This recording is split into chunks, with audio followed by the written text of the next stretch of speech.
প্রণয়ের প্রিয় কাহন, দ্বিতীয় পরিচ্ছেদ, পর্ব 3। শার্লিন হাসান। টানা 2 মাস জাইমা ভার্সিটি আসেনি। বাসাতেই থাকা হয়েছে, কখনো সুস্থতা নিয়ে কখনো বা অসুস্থতা নিয়ে। এখন তার বেবি বাম্পের 3.5 মাস চলছে। গতকাল রাতে ঠিক করেছে আজকে থেকেও ভার্সিটি যাবে ও। ইশরাক একটা শাড়ি নামিয়ে রেখেছে। সকালের নাস্তাটা উপরে এনে দিয়েছে ইশরাক। জাইমা কোনোরকম খেয়ে ওঠে, দাঁড়ায়, চলে যায় শাড়ি পরার জন্য।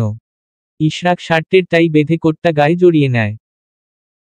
জাইমা আসতে তাকে এক নজর পরখ করে সে। নিঃশব্দে জাইমার পেছনে গিয়ে দাঁড়িয়ে যায়। চিরুনি হাতে জাইমার চুল আছড়ে দিতে দিতে জিজ্ঞেস করে, কিভাবে বাঁধবে? আগের মতো। ইশরাক জবাব দেয় না। চুলগুলো আছড়ে দিলে জাইমা ক্লিপ দিয়ে বেঁধে নেয়। সব ঠিকঠাক করে গুছিয়ে দুজন বেরিয়ে যায় রুম থেকে। ইশরাক বেড়াতে এসেছে খানমহলে। বেশ কয়েকদিন এখানে থাকবে। সেজন্য এখন আর ভার্সিটি যাচ্ছে না সে। জাইমাকে দেখে মৃদু হেসে বলে, সাবধানে যাবে। রাজিয়া আহমেদ জাইমার দিকে এক নজর তাকিয়ে ইশরাককে বলে, এই অবস্থায় ক্লাস না করলে হয় না? এখন সুস্থ আছে, সামনে ওর পরীক্ষা আসছে। সে কথার প্রেক্ষিতে আর কোন জবাব আসলো না। ইশরাক জাইমার হাত ধরে বাইরে চলে যায়। দুজন গাড়িতে বসলে ইশরাক জিজ্ঞেস করে, তোমার কোন অসুবিধা হচ্ছে? না, যেতে পারেন। বলবে কিন্তু? অবশ্যই। এরপর আর কোন কথাবার্তা হয়নি ওদের মাঝে। ভার্সিটি আসার পর জাইমা নিজের ডিপার্টমেন্টে চলে যায়। প্রতিটা ক্লাস মনোযোগ সহকারে করে বাইরে বেরিয়ে আসে। বসে থাকতে থাকতে কোমর ব্যথা হয়ে গেছে। ছুটে আসে ক্যান্টিনে। নিজের পছন্দ মতো খাবার অর্ডার দিয়ে বসে। ডান হাতে ফোন স্ক্রোল করতে করতে আশেপাশে তাকায়।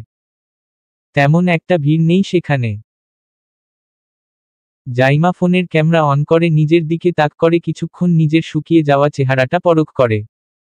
ফোনটা একটু দূরে নিয়ে নিজেকে দেখা আরম্ভ করতে নজরে আসে পেছনে দুজন তার দিকে তাকিয়ে আছে। জাইমা ঘাড় ফিরিয়ে না তাকিয়ে ক্যামেরাতে তাদের দেখতে থাকে। বেশ কিছুক্ষণ ওর দিকে তাকিয়ে থেকে আবারও নিজেদের কথা বলা ব্যস্ত হয়ে যায়। জাইমা বিরস মুখে খাবারটা শেষ করে ওঠে চলে আসে সেখান থেকে। আসার সময় ছেলে দুটোর মুখ ভালো মতন চিনে আসে। করিডোর পেরিয়ে ইশরাকের রুমের দিকে এগুচ্ছে জাইমা। তখন আগমন হয় প্রফেসর ফাহিম আহমেদের। জাইমা তাকে দেখে বিরক্ত হয়। তখন প্রফেসর ফাহিম আহমেদ বলেন, মৈশানি এতদিন পরে? অসুস্থ ছিলাম স্যার। ওহ, কি হয়েছে? জ্বর। তোমাদের বাসা তো হসপিটালের পাশে, তাহলে তুমি উল্টো পথ থেকে আসো কেন? জাইমা বিষম খায়। লোকটা তাকে ফলো করা শুরু করে দিয়েছে? জাইমা খানিক ভেবে জবাব দেয়, হ্যাঁ, আমার বড় বাবার বাসায় থাকি এখন। ওহ, তাই তো বলি, আপনি কি আমাকে ফলো করেন? না, একদিন সে পথে ফিরছিলাম। তোমাকে দেখলাম গাড়িতে খানমহলের দিকে যাচ্ছ। দাওয়াত ছিল। তোমাকে একটা কথা বলি। বলুন। আমার বউয়ের চেহারা আর তোমার চেহারা একই রকম দেখতে। মনে হয় যমজ বোন। সেজন্য তোমার সাথে একটু ক্লোজ ভাব আমার। অহ, তোমার কথা ওকে বলেছি। বলছে তোমাকে দেখতে চায়। বেশ, তো একদিন ভার্সিটি নিয়ে আসবেন, দেখা করব।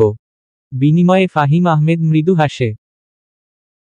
জাইমা তার হাসি দেখে সামনে তাকাতে মুখটা হাওয়াই মিঠাইয়ের মতন মিলিয়ে যায়।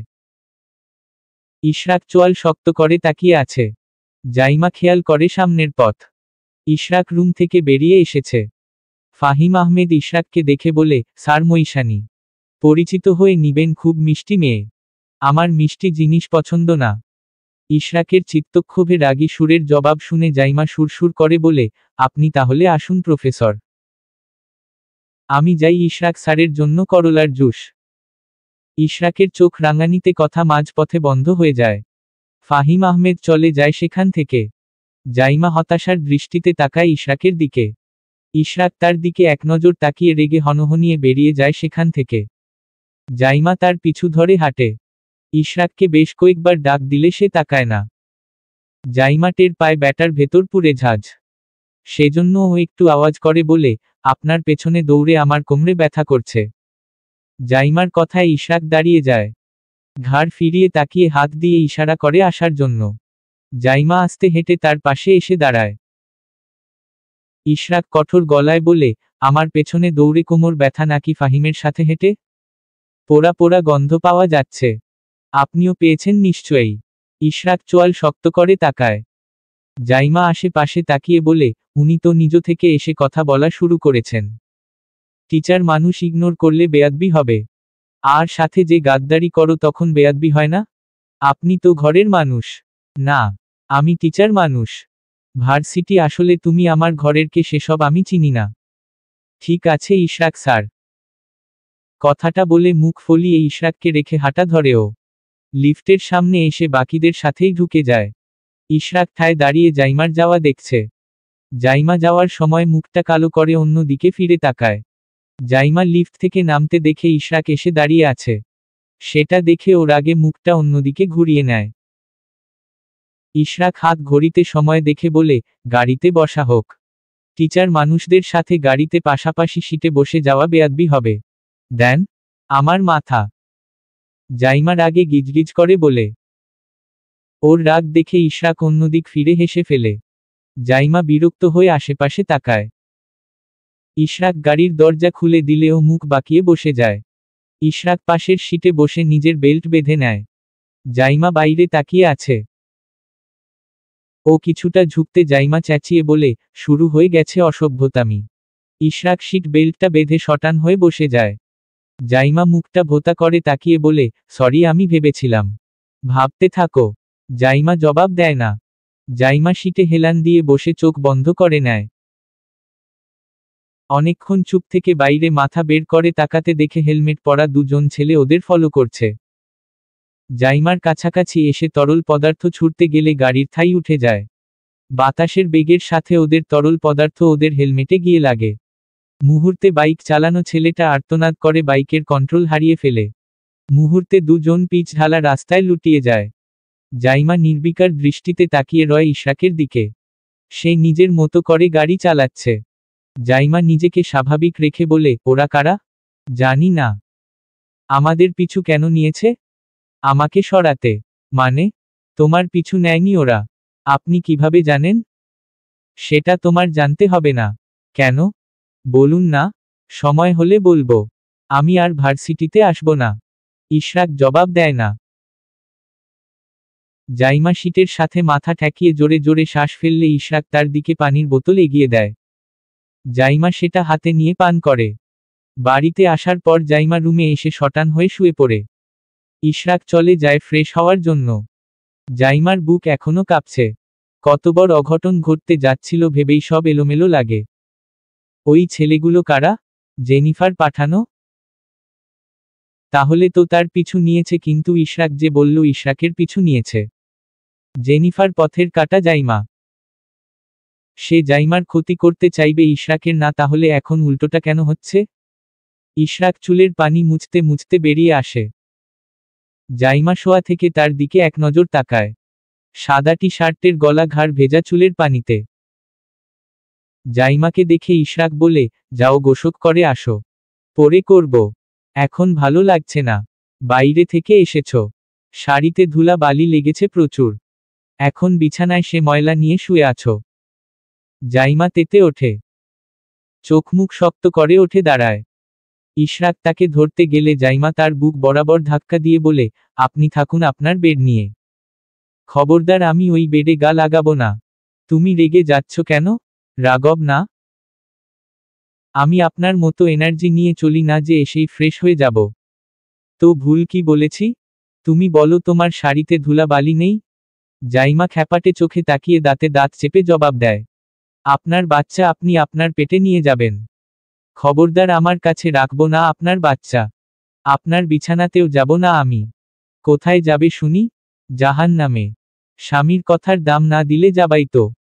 জাইমা খ্যাঁকিয়ে ওঠে বলে, আপনার মতো খারাপ লোক দেখিনি। বাইরে দেখার কি দরকার, আমাকে দেখো। জাইমা এবার নিজের রাগ সামলাতে পারল না। ইশরাকের দিকে তাকিয়ে চেঁচিয়ে বলে, আমি চলে যাব। গোসল করতে যাও। কথাটা বলে জাইমার কোমর আঁকড়ে নিজের বুকের সাথে মিশিয়ে নেয়।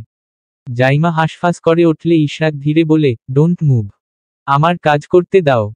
আপনি অনৈতিক কিছু করব না। বিশ্বাস রাখতে পারো। জাইমা চুপসে যায়।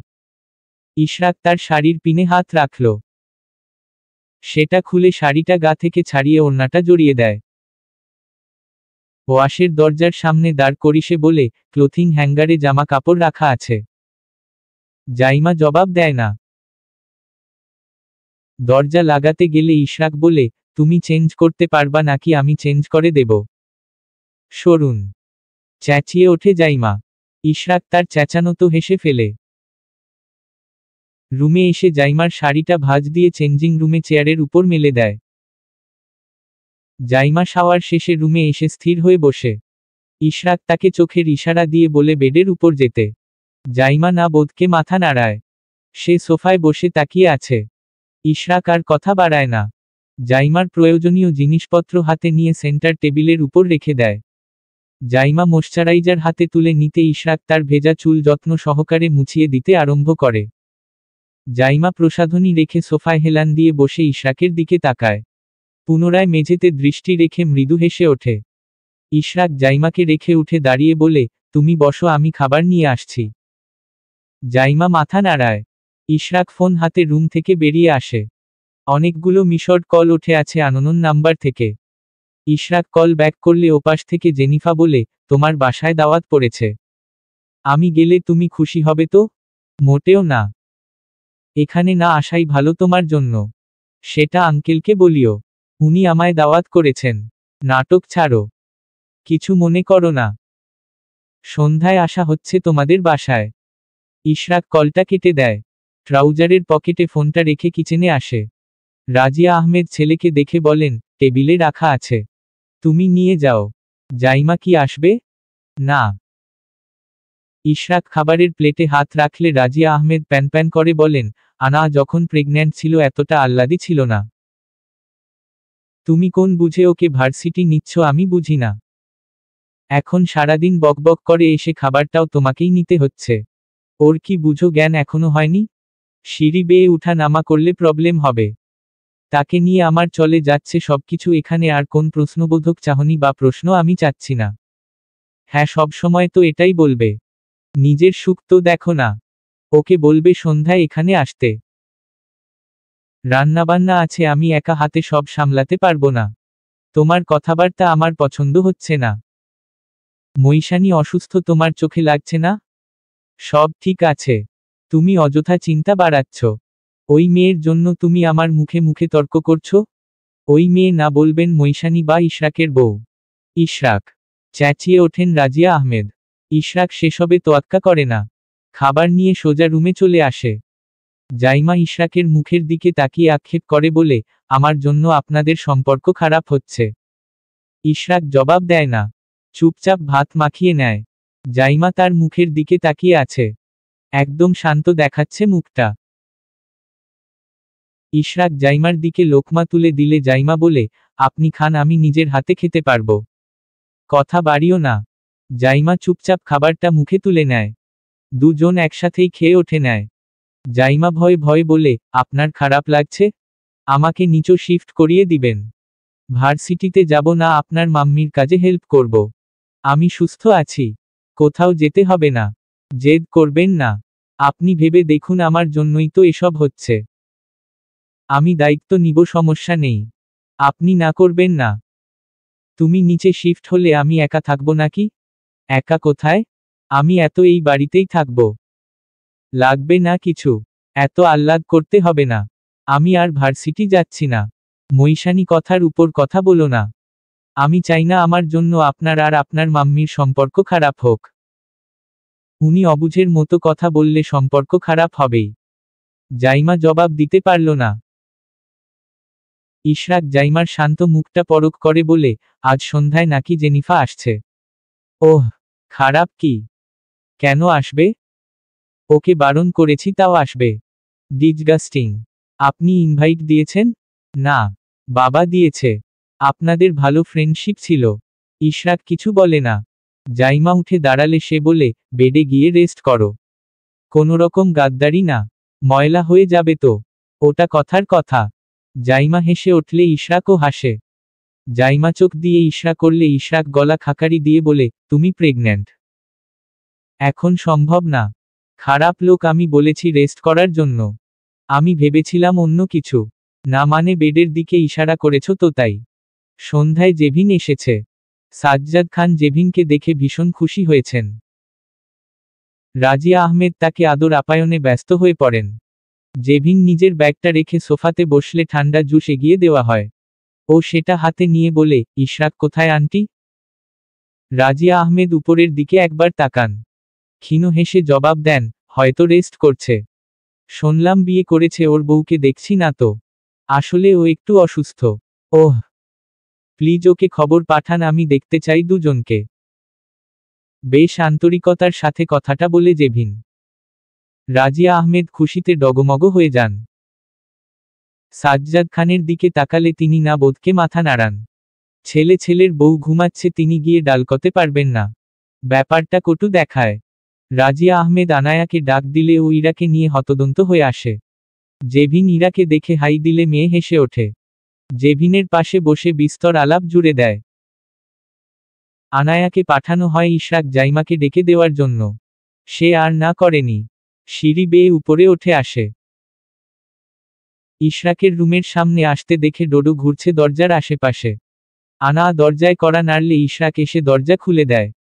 আনা তাকে দেখে মৃদু হেসে বলে, অতিথি এসেছে, তোমাদের দেখতে চায়। তখন ডোডো ঘরে ঢুকে ইশরাকের পা ঘেঁষতে থাকে। ইশরাক ডোডোকে কোলে তুলে নিতে নিতে বলে, আসছি। আনা চলে আসে সেখান থেকে। ইশরাক ডোডোকে নিয়ে ভেতরে আসে। জাইমা তখন চুল আঁচড়াচ্ছে। ইশরাক আয়নায় এক নজর তাকিয়ে বলে, নিচে আসো। আপনি যান, আমি আসছি। ইশরাক আর জবাব দেয় না। ডোডোকে নিয়ে চলে আসে নিচে। তাকে আসতে দেখে জেভিমের ঠোঁটের কোণে হাসির রেখা ফুটে ওঠে। ইশরাকের কোল থেকে ডোডো নিচে নামতে চাইলে তাকিয়ে নামিয়ে দেওয়া হয়। জাইমা সিঁড়িতে দাঁড়িয়ে এদিকে তাকায়। জেভিন জুসের গ্লাস ছেড়ে ছুটে গিয়ে ইশরাককে জড়িয়ে ধরে। একটু জোরে বলে, কি দোস্ত, খবর কি? কত বছর পর দেখা। ইশরাক জবাব দিতে পারল না। জেভিন কিছুক্ষণ পর তাকে ছেড়ে দিলেও পেছনে তাকায়। জাইমা সিঁড়ি দিয়ে নামছে, তবে দৃষ্টি এদিকেই স্থির। ইশরাক আবিষ্কার করে সে দৃষ্টি একবারে শান্ত। ও বুঝে এই যে ঝড় আসার আগের পূর্বাভাস। জাইমাকে দেখে জেভিন এগিয়ে যায়।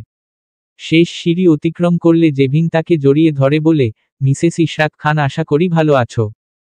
তোমার থেকে একটু বেশি ভালো আছি মনে হচ্ছে। জেভিন মুচকি হেসে বলে, সামনে আর থাকবে না বেইব, দেখা যাবে। জাইমা নিজেকে ছাড়িয়ে নেয়। জেনিফা সবার দিকে তাকিয়ে হেসে বলে, আঙ্কেল সেই আগের মতোই আছেন। এই পরিবারটা এত সুন্দর, ইচ্ছে তো করছে এখানেই কয়েক যুগ কাটিয়ে দেই। কথাটা বলে ও সোফায় বসে টেবিলের উপর থাকা কফির মগটা হাতে তুলে তাতে চুমুক দেয়। ইশরাক তার বাবার পেছনে দাঁড়িয়ে আছে। জাইমা সামনের সোফায় বসে জেভিনের দিকে তাকায়। তখন সাজ্জাদ খান ওর কথার জবাবে বলে, আমার তো ছেলেপেলে নেই, না হলে তোমাকে একবারে নিয়ে আসতাম। জেভিন হেসে বলে, সমস্যা নেই, আমি আপনার মেয়ের মতোই।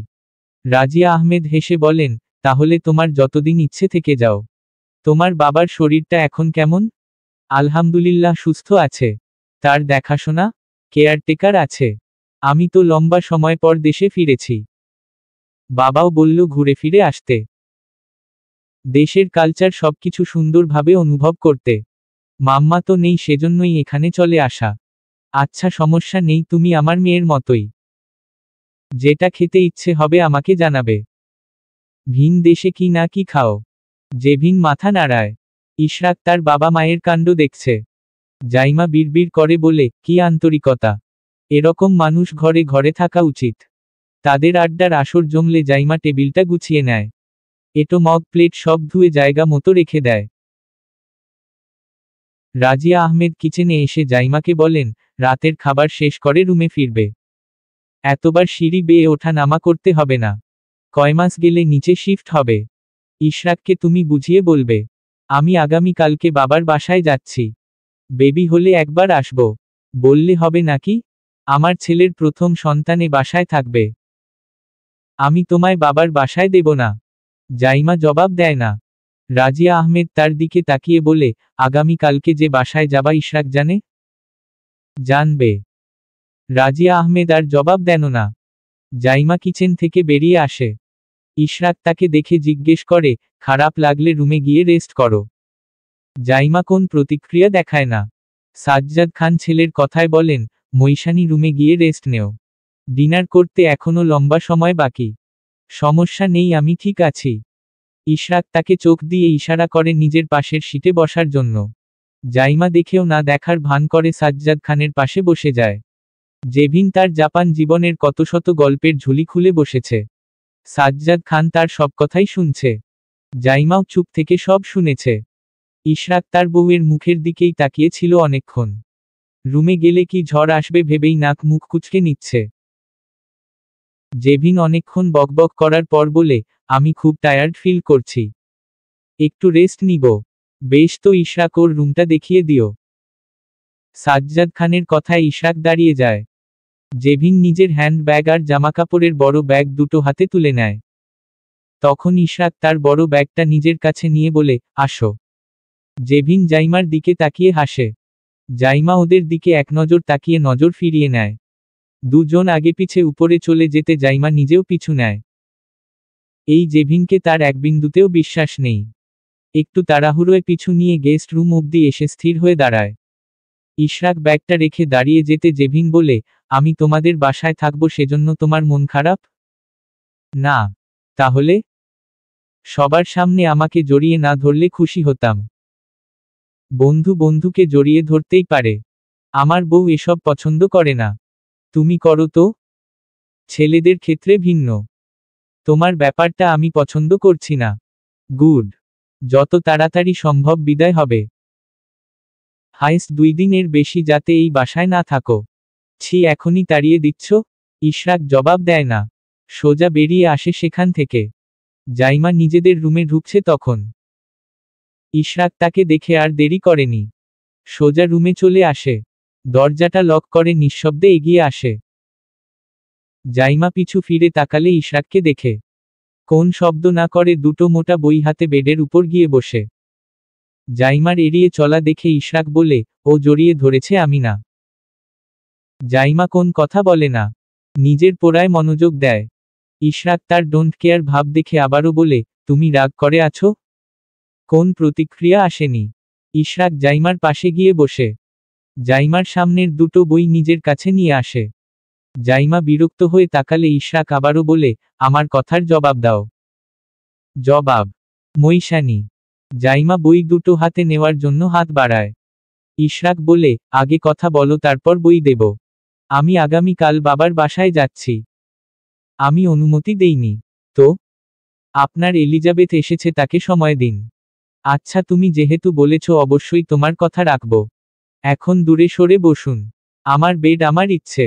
জাইমা নেমে যায় বেড থেকে। ইশরাক হতভম্ব হয়ে তাকায়।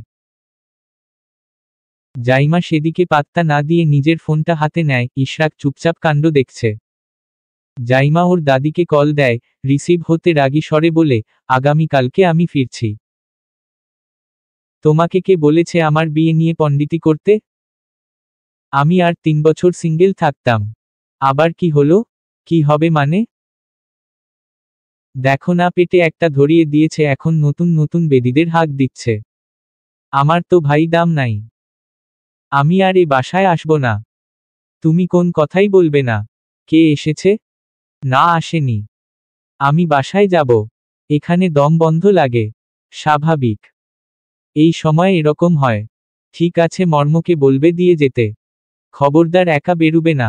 রাখি। Take care. জাইমা কল কেটে সোফায় বসে পড়ে। ইশরাক বেডে বসে রাগী সুরে বলে, তোমার ভাষার এই অবস্থা কেন? জাইমা জবাব দেয় না। রাগে ক্ষোভে কথা বলতেও বিরক্ত বোধ করছে। ইশরাক আর কিছু বলল না। জাইমা ওঠে ব্যালকনিতে এসে দরজাটা লাগিয়ে দেয়। আকাশের পানে বিমূর চেয়ে দুফোঁটা অশ্রু বিসর্জন দেয়। সেই শুরুতে পোহা নামক ঝামেলা ছিল। মাঝ দিয়ে জেনিফা আসলো। এক ইশরাককে বিয়ে করে তাকে কত কিছু সহ্য করতে হচ্ছে। আজকে আবার জেনিফা তাকে জড়িয়ে ধরল। কালকে দেখা যাবে কোলে বসে আছে। জাইমার সহ্য হয় না এসব। জেনিফা কোন সাহসে ইশরাককে জড়িয়ে ধরবে? ইশরাক কেন সরে গেল না? জেনিফা এসেছে ইশরাকের রুমে। ইশরাক তাকে দেখে স্বাভাবিক মর্মে ফিরে আসে। জেনিফা নিজের ফোনটা এগিয়ে দিয়ে বলে, পাসওয়ার্ড দাও। ইশরাক চুপচাপ পাসওয়ার্ড কানেক্টে করে দেয়। জেনিফা রুমে দৃষ্টি বুলিয়ে বলে, জাইমা কোথায়? ব্যালকনিতে। জেনিফা ফোনটা হাতে নিয়ে নেয়। যেতে যেতে রুমটা আরেকবার দেখে নেয়। ইশরাক উঠে ব্যালকনির দরজায় টোকা মারে। জাইমা চোখের পানি মুছে দরজাটা খুলে দিয়ে ইশরাককে পাশ কাটিয়ে ভেতরে আসতে নিলে ইশরাক তার হাত শক্ত করে ধরে নেয়। জাইমা রুদ্রমূর্তির ন্যায় হাত ঝাড়া দিলে ইশরাক হাত ছাড়ে না। দরজার সাথে চেপে ধরে কোমল কণ্ঠে বলে, আমি তোমার আছি।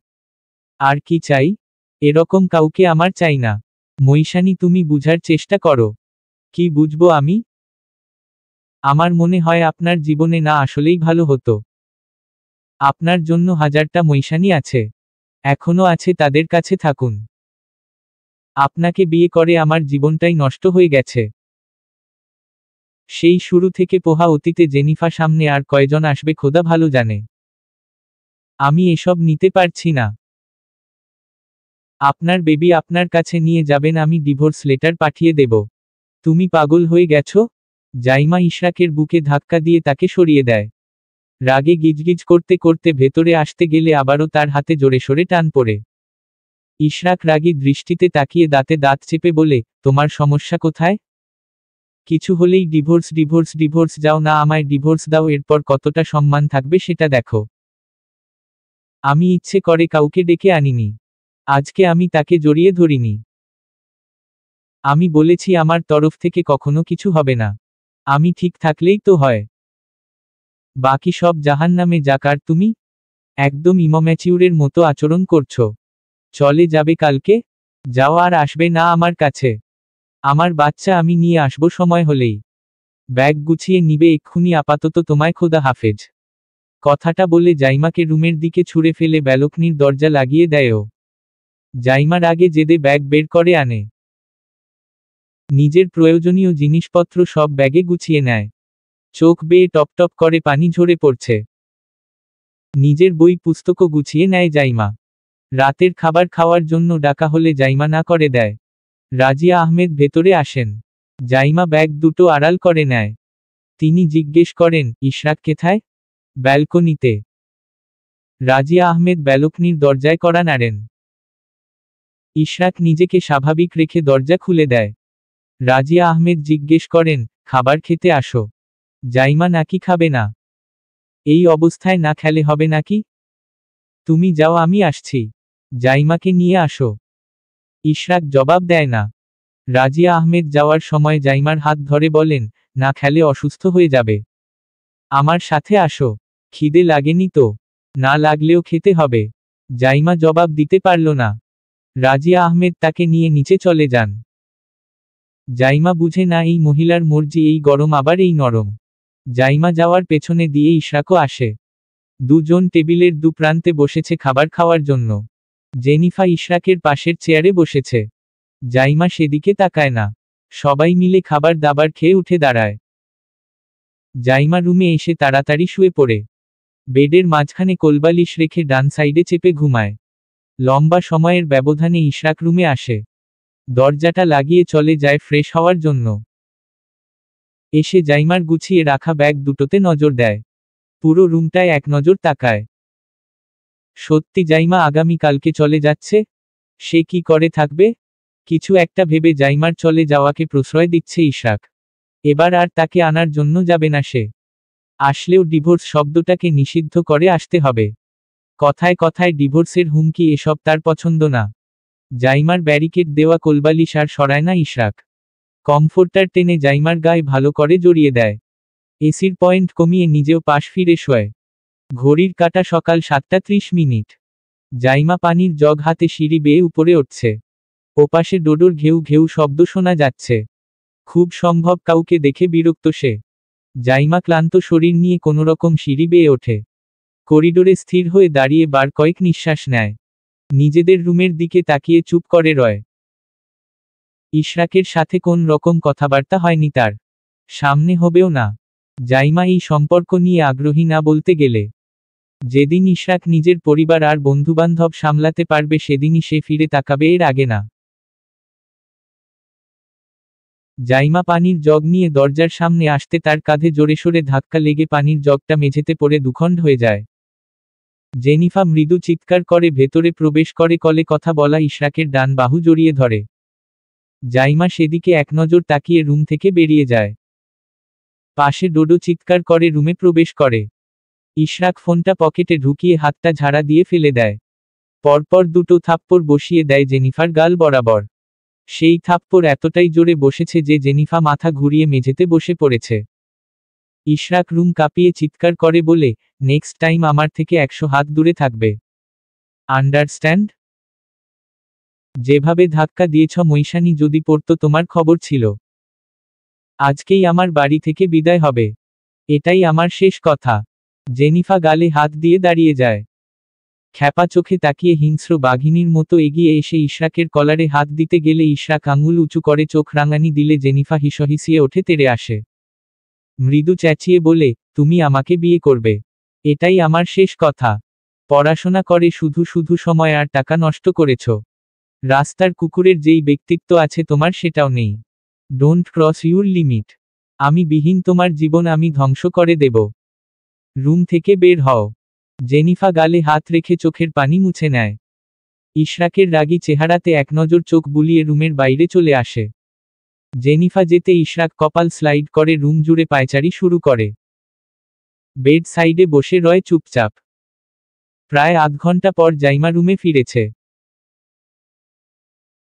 কোনোরকম শব্দ না করে ভাঙা কাচের টুকরোগুলো তুলে ঝুড়িতে ফেলে দেয়, ভেজা মেঝে মুছে নিয়ে সোজা হয়ে দাঁড়ায়। এখন তৈরি হয়ে বাসায় যাবে ও। ইশরাক বসে থেকে বার কয়েক নিষেধাজ্ঞা দিয়েছে কাজ করতে। জাইমা সেসব কানেও তুলেনি। যখন চেঞ্জ করার জন্য জামা বের করতে যাবে ইশরাক উঠে এসে তার পথ আটকে ধরে। জাইমার সামনে দাঁড়িয়ে মাথাটা নিচু করে আহত কণ্ঠে বলে, কোথাও যেতে হবে না। জাইমা জবাব না দিয়ে পাশ কাটিয়ে যেতে নিলে ইশরাক তার হাত ধরতে গেলে ঠাস করে চর বসে যায় ইশরাকের গালে। ইশরাক হতভম্ব চোখে তাকিয়ে রয়। জাইমা তার দিকে তাকিয়ে মেঝেতে একদলা থুতু নিক্ষেপ করে সরে যায় সেখান থেকে। সে যেতে ইশরাক চিৎকার করে বলে, মৈশানি তোমার এত আস্পর্ধা। সেন্টার টেবিলে জোরে শব্দ হতে জাইমা ঘাড় ফিরিয়ে তাকায়।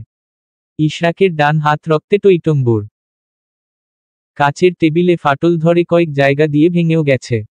জাইমা স্বল্প সময়ে নিজেকে তৈরি করে নেয়। নিজের ব্যাগপত্র হাতে নিয়ে রুম থেকে বেরিয়ে যায়। ইশরাক তখনও রাগী চেহারা নিয়ে সোফায় বসেছিল।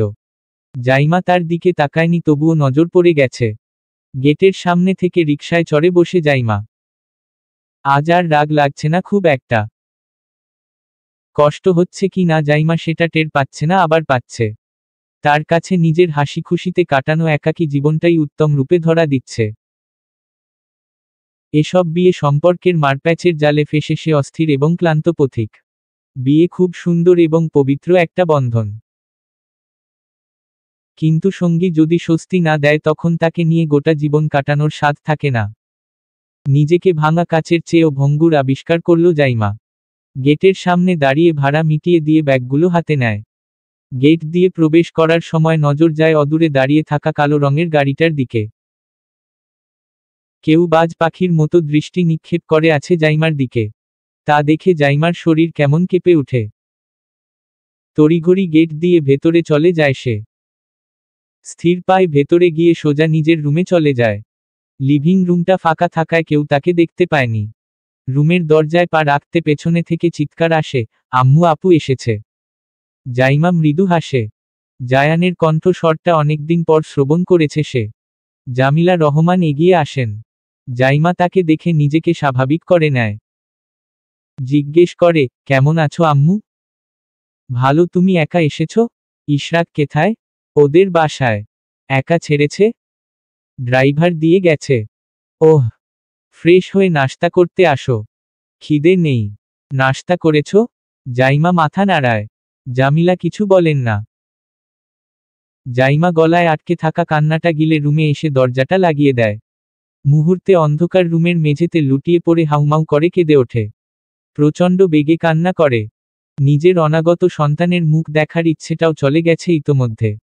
যে সম্পর্কটা সে টানতে চায় না সেখানে নতুন জীবন এনে লাভ কি? কিন্তু তার অস্তিত্ব মুছে দেওয়ার অধিকারও তার নেই। বড্ড বেশি পাপ হবে। ভোর পেরিয়ে সন্ধ্যার আগমন, অতঃপর রাতের সূচনা। এভাবে কেটে গেছে 4টা দিন।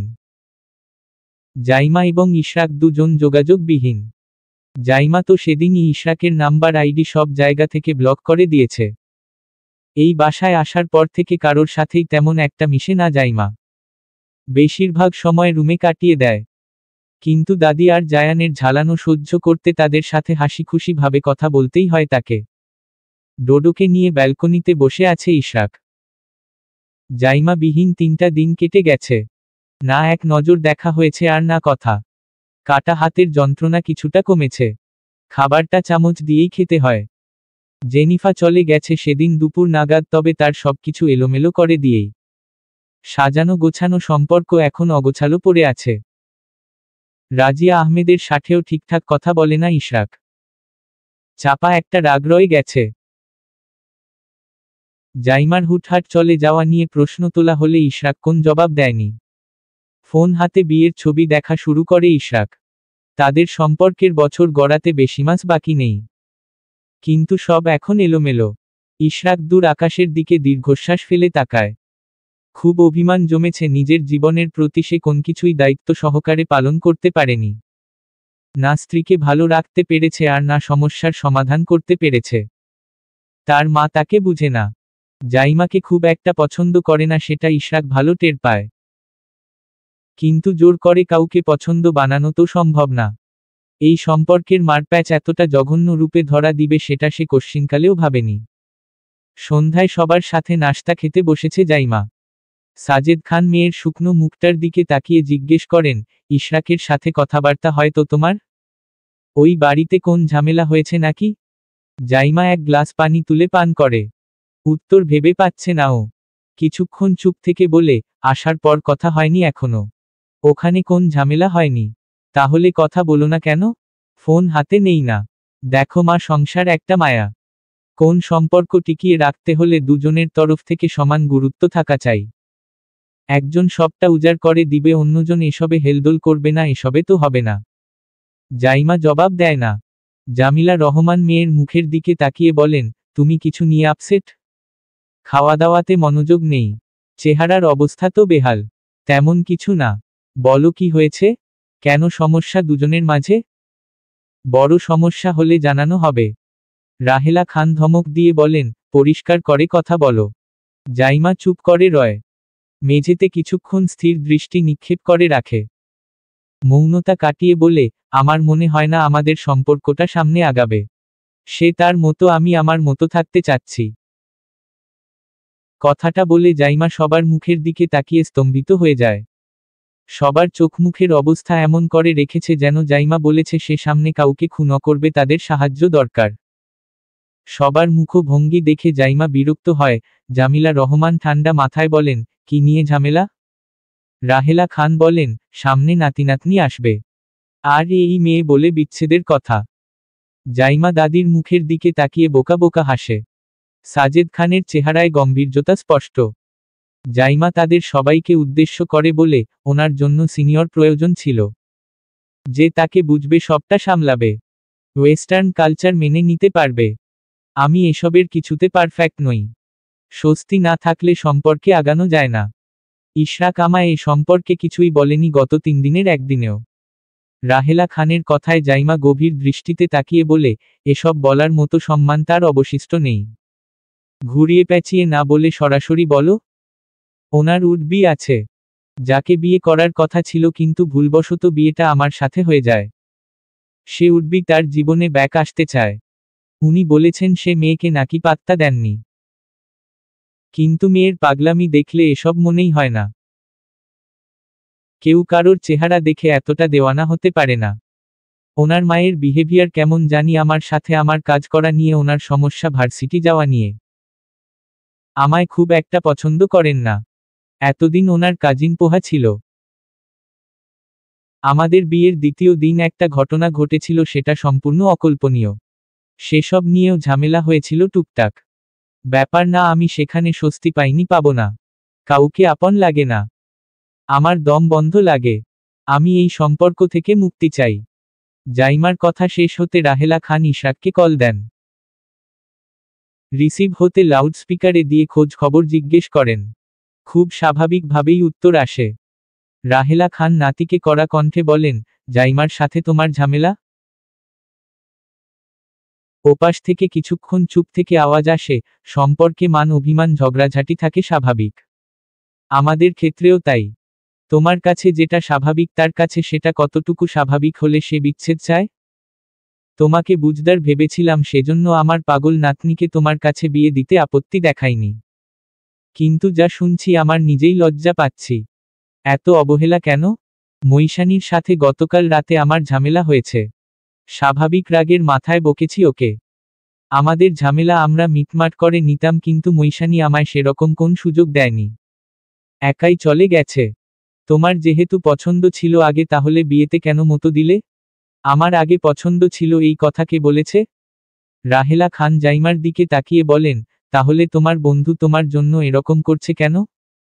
তুমি বুঝতে পারছো? তোমার চাচ্চু এসব গ্রাহ্য করবেন না। মৈশানী তার আদরের মেয়ে। বড় বউকে নিয়ে আমি আর কি বলবো, যে কয়দিন থেকেছি যা বুঝার বুঝেছি। তোমার খামখেয়ালি আর তোমার মায়ের ব্যবহার সব মিলিয়ে জঘন্য। মৈশানী এখনো মানিয়ে নিতে পারেনি সবকিছু। মাম্মিও ওকে গ্রহণ করতে পারেনি সেভাবে। আমি জানি এবং মানি। তোমাদের ঝামেলার জন্যই একটা সংসার ভেঙে যাওয়ার পথ। আমি আমার বউকে ছাড়ছি না। এই জন্মে তো একবারেই না। তাহলে আমাদের সংসার কে ভাঙবে শুনি? ইশরাকের কণ্ঠস্বরে কিছুটা রাগ প্রকাশ পেয়েছে। রাহেলা খান জবাব দেন, সে তোমাকে চায় না। আমি তার মুখ থেকে শুনতে চাই কথাটা। জাইমা ফোনের স্ক্রিনে এক নজর তাকায়। কোনোরকম কথা বলছে না সে। রাহেলা খান জবাব দেন, শুনতে হলে এখানে আসতে হবে তোমার। কারোর আসার প্রয়োজন নেই। উনি এখানে আসলে আমি সব ভেঙে ফেলব, চেঁচিয়ে বলে জাইমা। জামিলা রহমান মেয়ের দিকে তাকিয়ে বলেন, একটু শান্ত হও। রাহেলা খান বলেন, তোমার সাথে পরে কথা হবে। ইশরাক কলটা কেটে দেয়। জাইমা কল বিচ্ছিন্ন দেখে রেগে বলে, আমার জীবনটা শেষ করে দিয়েছ তুমি। আমি ওই বাসায় যাব না। কখনো না।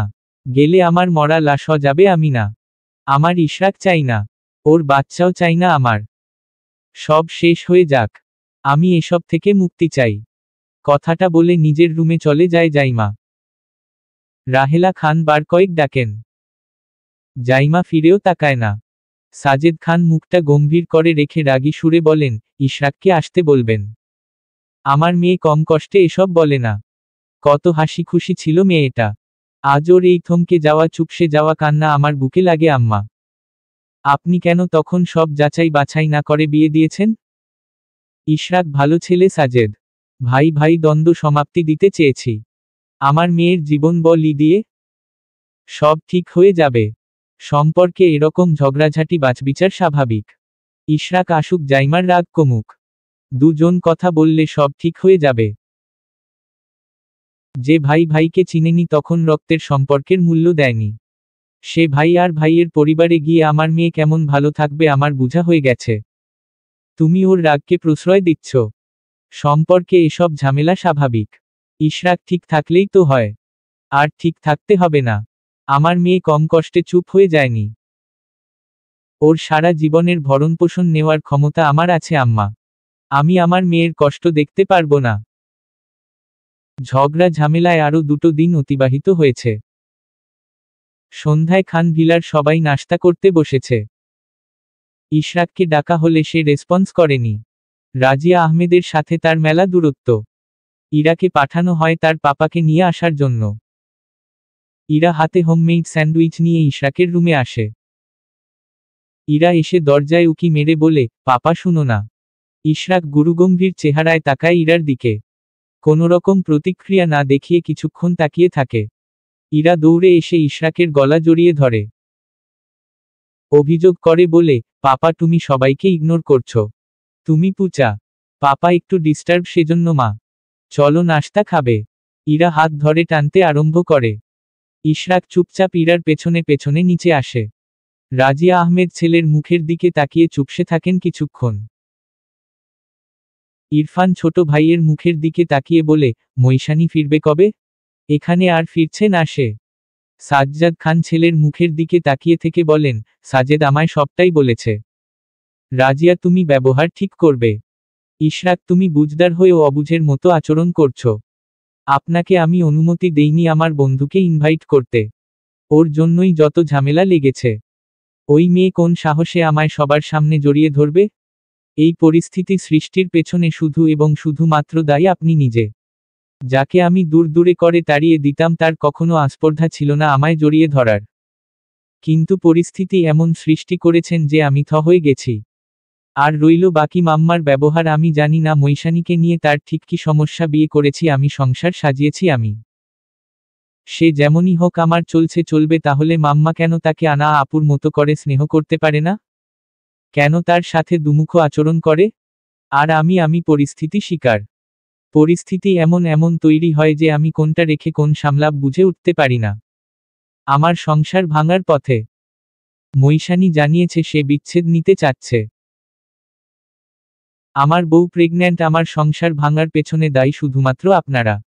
এখন আমার বউ আমার কাছে কিভাবে ফিরিয়ে আনবেন সবটাই আপনাদের দায়িত্ব। মাত্র 2 দিন সময় দিলাম। মৈশানীকে আমি এ বাড়িতে চাই। কিভাবে কখন কি বুঝো দিয়ে আনবেন সেটা আপনাদের ব্যাপার।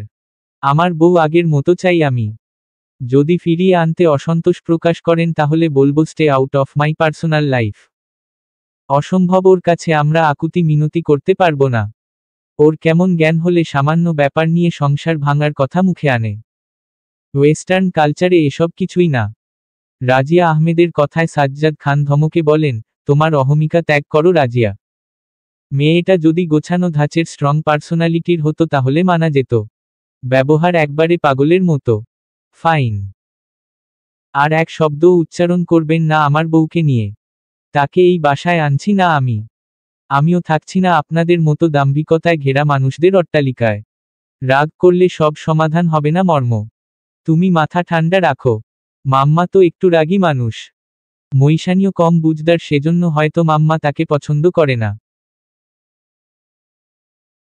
ইরফানের কথায় ইশরাক চোয়াল শক্ত করে মৃদু চেঁচিয়ে বলে, কম বুঝদার বলে তাকে পছন্দ করে না? হাস্যকর শোনালো ভাইয়া। হাতের 5 আঙুল যেমন সমান হয় না তেমনি সব মানুষও একরকম হয় না। আমাদের পরিবারের সাথে ওই মেয়ে মানানসই না। রাজিয়া আহমেদ মতামত দেন। ইশরাক বসা থেকে উঠে দাঁড়ায়। দাঁতে দাঁত পিষে বলে, who are you calling that girl? Razia Ahmed ছেলের দিকে তাকিয়ে পুনরায় বলেন, ওকে ফাইন, আমি তার সাথে কথা বলবো। সব ঠিক করে নেওয়ার জন্য। সে আমার কথা না শুনলে তার রাস্তা বেছে নিতে পারে।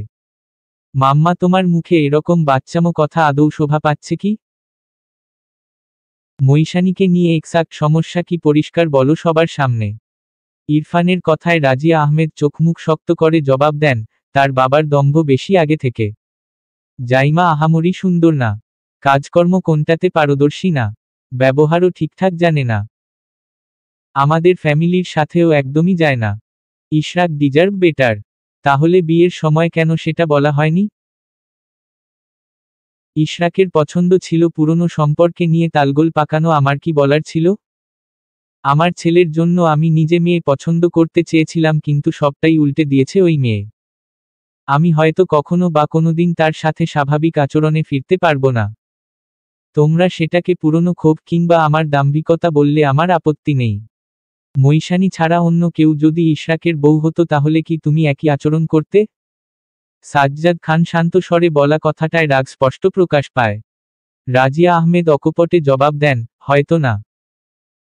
আপনারা আপনাদের দম্ভ ক্ষোভ নিয়ে থাকুন। আমি বা আমার বউ বাচ্চা কেউই আসবে না আপনাদের দম্ভ দাপটের সাম্রাজ্যে। আপনাদের আমি চিনি না, বিশেষত মিসেস সাজ্জাদ খানকে। কথাটা বলে ইশরাক 2 পা পিছিয়ে হাঁটে। সাজ্জাদ খান তখন হুঙ্কার ছেড়ে বলেন, আমার ছেলে ছেলের বউ নাতি নাতনি আমি আলাদা হতে দেব না। রাজিয়া ওদের ব্যাপারে নাক গলাবে না। অসুস্থ মানসিকতার মহিলা। তোমার প্রতি আমার শ্রদ্ধা কমে গেল, বরং ঘৃণাটাই বেড়ে গেল। যে মেয়েকে নিয়ে এত কাহিনী, এত অপমান, সেই মেয়েকে এই বাড়িতে আনলে আমি থাকবো না এখানে। রাজিয়া আহমেদ চেঁচিয়ে বলেন। ইরফান বিরক্ত হয়ে বলে, তার এই বাসায় থাকার অধিকার আছে তোমার মতোই। হোক ওদের পরিবারটাই আমার কাছে অসহ্য, ওকে কিভাবে সহ্য করব? ইশরাক অবাক চোখে মাকে দেখছে। আপনজনদের আজ বড্ড বেশি অচেনা লাগছে। গোটা একটা সুখী পরিবার, সাজানো পরিবার শুধুমাত্র রাগ আর দম্ভে পিষে বিচ্ছেদ বেছে নিচ্ছে। ইশরাক সাজ্জাদ খানের দিকে তাকিয়ে মুচকি হাসে। সে হাসিটা হয়তো বা কৃতজ্ঞতার। কিরকম কৃতজ্ঞতা সেটা ইশরাক ভালো জানে। রাজিয়া আহমেদ ইশরাকের দিকে তাকিয়ে বলে, ওই মেয়ের জন্য আমার ছেলে সবার থেকে আলাদা হয়ে যাচ্ছে। অপা রাস্তার মেয়ে, একটা বাপ যেমন একসময় রাস্তায় ঘুরেছে, ও কি আর ভালো হবে? তুমি কাকে রাস্তায় ঘুরেছে বলছো? আমার ভাইকে? এত আস্পর্ধা তোমার? সাজ্জাদ খানের কথায় রাজিয়া আহমেদ চোখ মুখ খিচে শক্ত কর রাখেন। তখন ইশরাক বলে, মিসেস সাজ্জাদ খান, কৃতজ্ঞতা স্বীকার করছি আপনার প্রতি নিজের সবটা রাগ ক্ষোভ উগলে দেওয়ার জন্য। তাহলে শুনে রাখুন, আপনার কথিত ওই রাস্তার মেয়ের সাথেই আপনার ছেলে বাকি জীবন কাটাবে। ওই মুখে তাকে অপা বলবেন না, সে সৌভাগ্যবতী, কারণ সে আমার বাচ্চার মা। রাজিয়া আহমেদ নির্বিকার দৃষ্টিতে ছেলের যাওয়া দেখছেন। আনা শাশুড়ির সরল মুখের আড়ালে লুকিয়ে থাকা হিংস্রতাকে অবাক দৃষ্টিতে দেখে গেল। ইরফান কিছু বলতে গেলে রাজিয়া আহমেদ হাত দিয়ে ইশারা করে থামিয়ে দেন। সাজ্জাদ খান রেগে বলেন, আমার ছেলে আলাদা হয়ে যাবে? শান্তি হয়েছে তোমার? ও কোথাও যাবে না। তাহলে মৈশানীকে নিয়ে তোমার সমস্যা কেন? আমার তাকে পছন্দ না। আমার থেকে দূরত্ব রাখুক সে। আমার ছেলে কোথাও যাবে না। আমার ছেলে চলে যাবে। থাকতে হবে না এত অশান্তিতে। যেদিন তুমি মৈশানীকে আনায়ার মতো মেনে নিতে পারবে, তাদের কাছে ক্ষমা চাইবে, সেদিন আমি নিজেই ওদের নিয়ে আসব। তার আগে না। আমার ভাইকে নিয়ে দ্বিতীয়বার কিছু বললে জিভ টেনে ছিঁড়ে ফেলবো বলে দিলাম। আপনি নিজের দম্ভটা ঠিক করুন মা। মৈশানী সহজ সরল মেয়ে মানুষ। ও তো প্যাচ নিয়ে চলে না। আপনি আগলে নিলে সেও মানিয়ে নিবে। আপনি তাকে দূর করে রাখেন, ব্যবহার খারাপ করেন, সেজন্য ও আপনার কাছে তেমন ঘেঁষে না। ওর চরিত্রটা একদমই আলাদা। একটু উড়নচণ্ডী প্রাণবন্তর।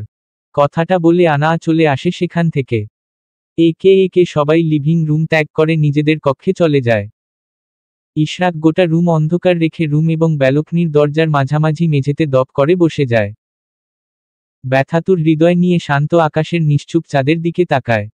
মায়েরা কেন এভাবে পাল্টে যায়? কিসের এত অহমিকা তাদের? কোন ছেলের বউকে আপন করতে এত সংকোচ? জাইমা যদি এসব কথা শুনত তাহলে ঠিক কতটা কষ্ট পেত, যেখানে ইশরাকেরই খারাপ লাগছে বাজে ভাবে। অনেকক্ষণ নীরব চোখে আকাশের দিকে তাকিয়ে থেকে দরজার সাথে মাথাটা হেলান দিয়ে রাখে। আজ নিজেকে বড্ড অসহায় লাগছে। আজ তার পাশে কেউ নেই, কেউ না, পথের খোঁজে দিশেহারা পথিক লাগছে নিজেকে। কথার আঘাতে ভেতরটা ঠিক কতটা বিধ্বস্ত সে পরিমাপ করতে পারছে না। তার মায়ের অহমিকা, দম্ভ, সবটাই আকাশ ছোঁয়া। তারই তো সাজানো সংসার। ইশরাক জোর দিয়ে কিছু বলছে না। ইচ্ছে নেই এসব নিয়ে বাড়াবাড়ি করার।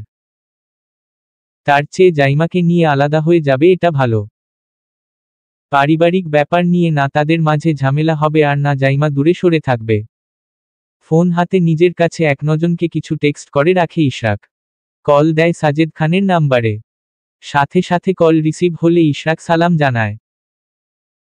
জবাব আসলে অতিরিক্ত নম্র স্বরে বলে, মৈশানীকে নিয়ে আসব। তাকে জানিয়ে দিবেন কথাটা। তোমাদের যোগাযোগ বন্ধ? তেমন কিছু না। মৈশানী যেতে রাজি না। আপনার ব্যাপার ক্লিয়ার করুন। আপনি আমার কাছে মেয়ে দিতে রাজি কি রাজি না? আমি চাই না তোমাদের বিচ্ছেদ হোক। ওর রাগ কমলে নিয়ে যেও। সুখী হও দোয়া করি। ইশরাক মৃদু হাসে। এই বাক্য তার প্রতি সাজেদ খানের বিশ্বাস ভরসা সবটাই ফুটে উঠেছে। ইশরাক কিছুক্ষণ চুপ থেকে বলে, আপনি একটু বুঝিয়ে বলবেন মৈশানীকে। সে যোগাযোগের সব পথই বন্ধ করে রেখেছে। আগামী কালকে আসো। আমি নতুন বাসা নিচ্ছি। কি হয়েছে? ভার্সিটির কাছেই বাসা নিচ্ছি। মৈশানী এই অবস্থায় এত দূরে জার্নি করতে পারবে না। আচ্ছা। আর কি খবর সবার? ভালো। সাজেদ খানের সাথে আরো কিছুক্ষণ বিস্তর আলাপ করে ইশরাক রুমে এসে নিজের ব্যাগপত্র গুছিয়ে নেয়। প্রয়োজনীয় জিনিসপত্র সবকিছু মোটামুটি প্যাক করে গাড়ির চাবি নিয়ে বেরিয়ে যায় বাসা থেকে। কার নিয়ে চলে যায় পরিচিত একটা কফি শপে। সেখানে তার পরিচিত একজনের সাথে দেখা করে। তার সাথে প্রয়োজনীয় কথাবার্তায় ব্যস্ত হয়ে যায়। রাত 10টা ডিনার সেরে রুমে এসে বসেছে জাইমা। আজকাল একটু বেশি ক্লান্ত লাগে। জীবনকে যেন কারাগার মনে হয়। কোন কিচ্ছুতে শান্তি মিলাতে পারছে না ও। ঘন ঘন মুড সুইং তাকে আঁকড়ে ধরে নিচ্ছে। কোন সিদ্ধান্তই স্থির হয়ে নিতে পারে না। যেটা এখন ভালো লাগছে কিছুক্ষণ পর সেটাতে বিতৃষ্ণা জমে যাচ্ছে। নিজেকে স্ট্রং রাখতে গিয়েও মুখ থুবড়ে পড়ে যেতে হচ্ছে। কোথাও একদম শান্তি মিলাতে পারছে না সে। কারোর সাথে কথা বলে আগ্রহ পায় না। ইশরাকের সাথের দূরত্বের 7 দিন হতে চলছে। কোনোরকম দেখা সাক্ষাৎ কিংবা কণ্ঠস্বরও শোনা হয়নি। চুলগুলো আছড়ে সোজা হয়ে দাঁড়াতে ফোনটা শব্দ করে বেজে ওঠে। প্রথমবার কল কেটে গেলে দ্বিতীয়বার রিসিভ করে কানের কাছে ফোনটা নেয়। ওপাশ থেকে খুবই নম্র কণ্ঠে এক ভদ্রলোক বলেন, ম্যাম আপনার একটা পার্সেল আছে। একটু যদি বাইরে আসতেন। আমি গেটের বাইরে দাঁড়ানো। হোয়াট? মাথা ঠিক আছে আপনার? এত রাতে আমি পার্সেল রিসিভ করব? আমি কোনো কিছু অর্ডার করিনি। আপনি হয়তো ডিজিট ভুল করেছেন। আপনি জাইমা তাই না? হ্যাঁ। আপনার বাসা তো হসপিটালের রাইট সাইডে। জি হ্যাঁ। ম্যাম আপনার পার্সেলটা রিসিভ করুন। আমার আরও ডেলিভারির পার্সেল আছে। অনুগ্রহ করে বোঝার চেষ্টা করুন। জাইমা ব্যালকনিতে এসে উকিঝুঁকি মারে। কলের অপাশের ব্যক্তিকে বলে, আমি গেটের সামনে কাউকে দেখতে পাচ্ছি না। আপনাদের দেওয়ালগুলো উঁচু। প্লিজ আসুন পার্সেল রিসিভ করুন। আমার লেট হয়ে যাচ্ছে। জাইমা কিছু বলে না। ফোনটা হাতে নিয়ে রুম থেকে বেরিয়ে আসে। কে আবার কি অর্ডার করেছে তার নামে কে জানে। ইশরাক কিছু পাঠায়নি তো? নাকি অন্য কেউ তার সাথে মজা নিচ্ছে? জাইমা হাজারো প্রশ্ন নিয়ে মেইন ডোর পেরিয়ে বাইরে আসে। গার্ডেনের পিচ ঢালা রাস্তা পেরিয়ে গেটের একাংশ খুলে বাইরে এসে দাঁড়ায়। আশেপাশে তাকাতে কাউকে দেখতে পায়নি ও। মুহূর্তে বুকটা মোচড় দিয়ে ওঠে। অজানা শঙ্কা মনে ঘিরে ধরে। ও গেট দিয়ে আবার প্রবেশ করতে নিলে ডান হাতে টান পড়ে। টানের চোটে ভয়ে সিটিয়ে গিয়ে সামনের ব্যক্তির বুকের সাথে মিশে যায় ও। সঙ্গে সঙ্গে সরে আসে। রাগে ক্ষোভে সে ব্যক্তির দিকে তাকিয়ে স্তব্ধ হয়ে যায়। নিজের চোখ মুখ কুঁচকে নিয়ে বলে, আপনি এখানে এত রাতে? নাটকবাজ কোথাকার। কোথায় ডেলিভারি ম্যান? আজকাল দেখি টিচার গিরি রেখে ডেলিভারি ম্যানও সাজতেন হচ্ছে। তবে আপনার সাথে টিচারের থেকে এই পেশাটা ভালোই যাচ্ছে। ডেলিভারি দিতে গেলে অনেক সুন্দরী মেয়ে দেখতে পাবেন। কোন উত্তর আসলো না। জাইমাকে হাত ধরে টেনে এনে গাড়িতে বসিয়ে দেওয়া হয়। দরজাটা লক করা হলে জাইমা ভেতরে চেঁচিয়ে বলে, আপনার হাত আমি ভেঙে ফেলব। আমাকে টাচ করেছেন কোন সাহসে? দরজাটা লক করা হলে জাইমা ভেতরে চেঁচিয়ে বলে, আপনার হাত আমি ভেঙে ফেলব। আমাকে টাচ করেছেন কোন সাহসে? জাইমার রাগী সুরের কথায় ইশরাক সিটে মাথা এলিয়ে দেয়। কোনোরকম টু শব্দ না করে গাড়ি স্টার্ট দেয়। জাইমা চোখজোড়া কুঞ্চিত করে তাকায়। পুনরায় বলে, আমার কথার জবাব নেই কেন? জবাব। ইশরাকের কথায় জাইমা তেতে ওঠে।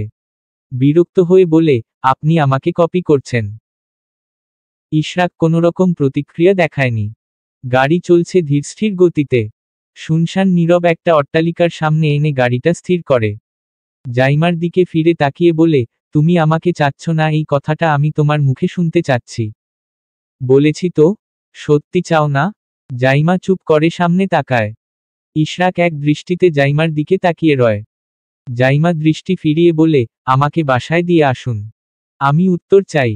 কথাটা শেষ হওয়া মাত্রই পেছনে থেকে খুব জোরে গাড়িটায় আঘাত করা হয়। যার ফলস্বরূপ জাইমা সিট থেকে ছিটকে সামনে গিয়ে কপালে জোরে বাড়ি খায়। ইশরাক হতভম্ব হয়ে জাইমাকে আগলে ধরে এক হাতে। অন্য হাতে গাড়ি স্টার্ট দিয়ে দ্রুত রাস্তা থেকে সরে আসে। গাড়ি ব্রেক কষে জানালা দিয়ে মাথাটা বের করে। তাদের অতিক্রম করে চলে যাচ্ছে বড় একটা ট্রাক। ইশরাক সরু দৃষ্টিতে সে ট্রাকের দিকে তাকিয়ে রয়। জাইমা চোখ জোড়া বন্ধ করে সিটে অগোছালো ভাবে বসে রয়। ইশরাক স্টায়ারিং ঘুরাতে ঘুরাতে জাইমাকে ডাকতে থাকে।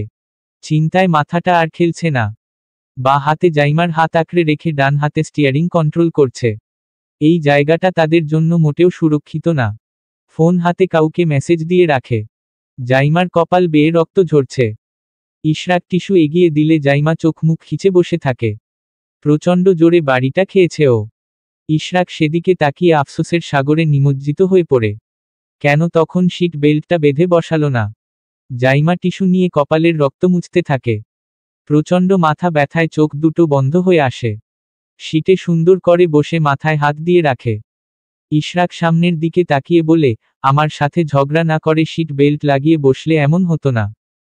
খোদার গজব পড়ুক যে আমার মাথা ফাটিয়েছে। ইশরাক জাইমার দিকে এক নজর তাকিয়ে বলে, বেশি ব্যথা লেগেছে? একদম না। অনেক মজা পেয়েছি। দাঁতে দাঁত চেপে কথাটা বলে জাইমা। ইশরাক বুঝে মেজাজ খারাপ হয়ে গেছে, সেজন্য সে কিছু বলে না। জাইমা মাথায় হাত দিয়ে চোখ দুটো বন্ধ করে বলে, মাঝরাতে কোথায় যাওয়া হচ্ছে? জাহান্নামে। ইশরাকের তোত্তারা কথায় জাইমা চুপসে যায়। গাড়ি এসে থামে একটা হসপিটালের সামনে। জাইমা চোখ মুখ কুঁচকে বলে, হসপিটাল? ইশরাক গাড়ি থেকে নেমে যায়। দরজা খুলে জাইমার দিকে হাত বাড়িয়ে দিয়ে বলে, চেক আপ করবে? মাঝরাতে আপনি পাগল? আমার মাথা ব্যথা করছে প্রচুর। ইশরাক জবাব দেয় না। জাইমাকে টেনে গাড়ি থেকে নামিয়ে দরজাটা লক করে দেয়। ডান হাতের মুঠোয় জাইমার হাত আঁকড়ে ধরে ভেতরের দিকে হাঁটা ধরে। যেতে যেতে জাইমা বলে, আপনার সমস্যা কি?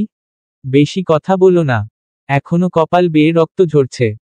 আমি ডক্টর নই যে তোমার সব ব্যথা বাসায় বসে সারিয়ে দেব। আমার কোন ব্যথা নেই।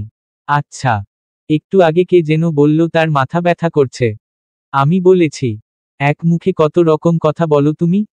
আপনি পাল্টে গেছেন। তারপর? নতুন বেডি পেয়েছেন। শুনছি পরের লাইন বলো। আমায় ভুলে গেছেন। ভুলে গেছি। তুমি কে যে তোমায় মনে রাখবো? কথাটা বলা শেষ হতে না হতে জাইমার দু চোখ বেয়ে পানি পড়তে আরম্ভ করে। ইশরাক হতভম্ব হয়ে তাকায়। জাইমা ওড়না দিয়ে যত চোখের পানি মুছছে ততই সেটা গড়িয়ে পড়ছে। ইশরাক গলা খাকারি দিয়ে বলে, আমি ভুলে যাওয়াতে কান্না করছো আর ছেড়ে গেলে? মরে যাব। কথাটা বলে অন্যদিকে মুখ ঘুরিয়ে নেয় জাইমা। ইশরাক নিঃশব্দে হাসে। জাইমা নিজের হাতটা ছাড়িয়ে নিতে গেলে ইশরাক ছাড়ে না। জাইমা চোখ গরম করে তাকালে ইশরাক না বোধকে মাথা নাড়ায়। আর কোনোরকম কথাবার্তা হয়নি তাদের মাঝে। ডক্টরের চেম্বারে বসে জাইমার বর্তমান শরীরের কন্ডিশন সবকিছুই খুলে বলা হয়। ডক্টর সেসবে সমাধান দিয়েছেন। যেহেতু প্রেগন্যান্ট সেজন্য কোন প্রকার ঔষধ দেননি। জাইমার কপালটা ড্রেসিং করিয়ে ঔষধ লাগানো হয়। বেবি বাম্পের 4 মাস পড়তে কয়েকদিন বাকি। হসপিটাল থেকে বেরুতে বেরুতে রাত 12টা। ওইদিকে জাইমার প্রচণ্ড ঘুম পাচ্ছে, কিন্তু কিছু বলতে পারছে না। ইশরাক গাড়ির সামনে এসে থেমে যায়। জাইমার দিকে তাকিয়ে বলে, তুমি ডিনার করেছ? করেছি। আপনি? না। জাইমা হতভম্ব হয়ে তাকায়। কপাট রাগ দেখিয়ে বলে, এরকম ছুটাছুটি করতে থাকুন। খাবার খেয়ে কি হবে শুনি? তুমি খাইয়ে দিবে? প্রচণ্ড খিদে পেয়েছে। জাইমা মাথা নাড়িয়ে বলে, নিয়ে আসুন। খাইয়ে দেব। গাড়িতে বসো। আমি আসছি। আমিও সাথে যাব। এত হাঁটলে অসুবিধা হবে না তো? না না, কি হবে? আমি তো সুস্থ। ইশরাক মাথা নাড়ায়। জাইমার হাত ধরে চলে আসে একটা রেস্টুরেন্টে। সেখান থেকে খাবার প্যাক করে পানির বোতল নিয়ে গাড়ির ব্যাকসিটে বসে দুজন। জাইমা হাত ধুয়ে খাবার মাখিয়ে ইশরাকের মুখে তুলে দেয়।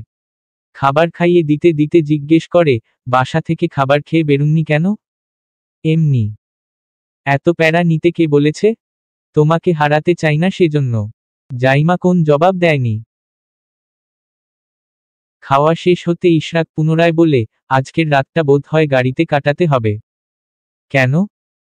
তোমাকে নিয়ে যাওয়ার মতো নিজস্ব কোন জায়গা নেই। জাইমা কিছুক্ষণ চুপ থেকে বলে, কি হয়েছে? তেমন কিছু না। বলুন আমায়। আমি রাস্তায় থাকলে আমার সাথে রাস্তায় থাকতে পারবে তুমি? আজব কথাবার্তা, এত কিছু থাকতে রাস্তায় কেন থাকবেন? আমাদের বাসায় চলুন। এত কিছু থাকলেও আমার নিজের বলতে কিছুই নেই মৈশানি। জাইমা থমকে যায়। গলায় যেন ধারালো কিছু বিঁধে গেছে। জাইমার বুকটা হু হু করে কেঁপে ওঠে। কেমন যেন অসহায় শোনালো কথাটা। জাইমা নিজেকে ধাতস্থ করে বলে, আমি আছি তো। না থাকার মতো করে আছো। জাইমা মাথাটা নিচু করে নেয়। ইশরাক সূক্ষ্ম দীর্ঘ শ্বাস ফেলে বলে, শীতে ঘুমাতে অসুবিধা হবে তোমার? আমি সামনের শীটগুলো নামিয়ে দেব। আমাদের বাসায় আসুন। না। বউ নিয়ে পরের বাসায় যাব কেন? পরের কোথায়? নিজেদেরই। তুমি বুঝবে না। বাসায় চলুন প্লিজ। তোমার প্রবলেম হচ্ছে? আমার না আপনার। আপনি সারারাত বসে থাকবেন নাকি? প্লিজ চলুন। এভাবে থাকলে আমার কোমর ব্যথা হয়ে যাবে। এখানে নড়াচড়া করা যাবে না। পরে সমস্যা হবে তো। জাইমার কথায় ইশরাক সায় জানায়। তার জেদের থেকে বেশি গুরুত্ব বউ আর বাচ্চা। জাইমা সামনে বসে সিট বেল্ট বেঁধে নেয়। ইশরাক গাড়ি স্টার্ট দিতে জাইমা জিজ্ঞেস করে, বাবা জানে আমি যে এসেছি? বলেছি। জাইমা আর কিছু জিজ্ঞেস করেনি। ইশরাকও আর কথা বাড়ায়নি। একটু দ্রুত গাড়ি চালিয়ে জাইমাদের বাসায় চলে আসে দুজন। সবাই যখন ঘুমে বিভোর তখন দরজা খুলে দিয়েছে রাহেলা খান। ঘুম ঘুম চোখে দুজনের দিকে এক নজর তাকিয়ে তেমন কিছুই বলেননি তিনি। ইশরাক রুমে আসতে জাইমা তার জামাকাপড় বের করে দেয়। জানে এই বান্দা ড্রেস চেঞ্জ ছাড়া ঘুমাবে না। ইশরাক চেঞ্জ করতে গেলে জাইমা বিছানা গুছিয়ে নেয়। ক্লান্ত দেহটা বিছানায় এলিয়ে দিতে জাইমা জিজ্ঞেস করে, বাসায় কি হয়েছে? কিছু হয়নি। আপনাকে আপসেট লাগছে। বলুন আমায়। আমরা নতুন বাসায় শিফট হচ্ছি শীঘ্রই। হঠাৎ? আমি কোনোরকম ঝামেলা চাচ্ছি না। আমার বউ যেমনই হোক আমার কাছে থাকবে। কাজ পারুক বা না পারুক আমার আপত্তি নেই। ছোট ছোট বিষয় নিয়ে শুধু শুধু অশান্তি পছন্দ করি না। জাইমা কিছুক্ষণ চুপ থেকে বলে, আমাকে নিয়ে ঝামেলা হয়েছে? না। তাহলে? ঘুমাও। রাত অনেক হয়েছে। আমার উত্তর চাই। উত্তর। জাইমা বিরক্ত হয়। ইশরাকের টি-শার্টের কলার চেপে ধরে বলে, যা জিজ্ঞেস করেছি সব বলুন না হলে কামড়ে দেব। জাইমার কথা শেষ হতে ইশরাক তাকে নিজের বুকে টেনে নেয়। শক্ত করে জড়িয়ে ধরে বলে, কামড়াও। বলুন। 7 দিন ভালো কেটেছে তো মিস মৈশানি? খুব ভালো কেটেছে। আপনার? তোমার ভালো কাটলে আমার খারাপ কাটবে কেন? নাটক। তা বিচ্ছেদ কবে নিতে চাচ্ছ? ডেট জানিয়ে দাও। আপনি আমাকে খোঁচা মারছেন? না। আগে বেবি আসুক, এরপর একটা সুন্দর দিন ঠিক করব আলাদা হওয়ার জন্য। কি বলেন? আমার আপত্তি নেই। জাইমা শব্দ করে হাসে। ইশরাকের গলা জড়িয়ে ধরে দুগালে ঠোঁট ছুঁয়ে দিয়ে বলে, কোথাও যেতে হবে না। সরি তোমাকে হার্ট করার জন্য। জেনিফাকে দেখে আমার মন মেজাজ খারাপ হয়ে গেছে। তার উপর তুমি যেভাবে রিয়েক্ট করলে। অবশ্য তোমার রিয়েক্ট করাটা স্বাভাবিক। সব ভুলে যাও প্লিজ। জাইমা জবাব দেয় না। কিছুক্ষণ চুপ থেকে বলে, বাসায় কি নিয়ে ঝামেলা হয়েছে? আমি বকেছি বাবাকে। আমার অনুমতি না নিয়ে ওকে ইনভাইট করাই। এসব নিয়েই টুকটাক তর্কবিতর্ক হয়েছে। ব্যাপার না, আমরা আলাদা বাসায় চলে যাচ্ছি। আমাকে নিয়ে আলাদা হবেন কেন? আপনার মাম্মা তো কষ্ট পাবে। পরিস্থিতি যেরকম তৈরি করেছে কষ্ট পাওয়াটা স্বাভাবিক। যেতে হবে না কোথাও। আমি মানিয়ে নেব সবকিছু। আপনি আমার জন্য ওদের ছেড়ে আলাদা হবেন না। হব। তোমার এত কিছু ভাবার প্রয়োজন নেই। তোমার ফোকাস থাকবে আমার প্রতি, বাকি সব চুলোয় যাক। আপনি স্বার্থপর হয়ে যাচ্ছেন। আমার পরিস্থিতি আমাকে স্বার্থপর বানাচ্ছে। যেটা একবার মুখ দিয়ে বের করেছি সেটাই হবে। আমি কোনোরকম কমেন্ট চাচ্ছি না। আমাকেই তো খোটা শুনতে হবে। আমি থাকতে ওরকম কোন কিছু শুনতে হবে না। তবুও আলাদা হয়ে যাবেন? হব। আপনার যেটা ভালো মনে হয়। আমাকে আপনি সব কিছু গুছিয়ে বলেননি। ইশরাক কিছুক্ষণ চুপ থাকে। জাইমার ঠোঁটে আলতো স্পর্শ দিয়ে বলে, শোন, আমরা ভালোবাসায় মোড়ানো সুন্দর একটা সংসার সাজাব। নতুন বাসায় শিফট হবে ইশরাক এবং জাইমা। তাদের প্রয়োজনীয় আসবাবপত্র সবকিছুই সাজেদ খান পাঠাতে চাচ্ছেন। ইশরাক কোনোমতে সম্মতি দিচ্ছে না। জাইমা জানে ইশরাকের হাত এখন ফাঁকা। সেজন্য সে চাচ্ছে নতুন বাসায় যাওয়াটা আটকানোর জন্য। খান মহলে তাদের প্রয়োজনীয় সব জিনিসপত্রই আছে। তাহলে একই জিনিস দ্বিতীয়বার ক্রয় করার মানে হয় না, কিন্তু সেসব সম্পর্কে কোন কথাই ইশরাকের কাছে বলতে সাহস পাচ্ছে না জাইমা। এমনিতে মুখের উপর বলেছে নো কমেন্টস। দুপুরে গোসল সেরে ইশরাককে কল দেয় জাইমা। নতুন বাসা নেওয়া হয়েছে। শুধু জিনিসপত্র আনা বাকি। ভার্সিটি শেষ করে ইশরাক সেখানেই যাবে। জাইমার কল রিসিভ হতে এপাশ থেকে ও বলে, বাসাটা না নিলে হতো না? দেখুন ওই বাড়িতে প্রয়োজনীয় সব আছে। তাহলে একই জিনিস দ্বিতীয়বার কিনার কোন দরকার আছে? আপনি বলুন, শুধু শুধু টাকা নষ্ট, তাই না? টাকা বাঁচানোর খুব শখ, সমস্যা নেই, মেঝেতে বিছানা বানিয়ে ঘুমাবো। তোমার আপত্তি আছে? আমি আমার বাবার বাসায় থাকি, আপনি আপনার বাসায়। বেবি হলে না হয় আমি যাব। তুমি কি দিনদুপুরে কিছু খেয়েছ?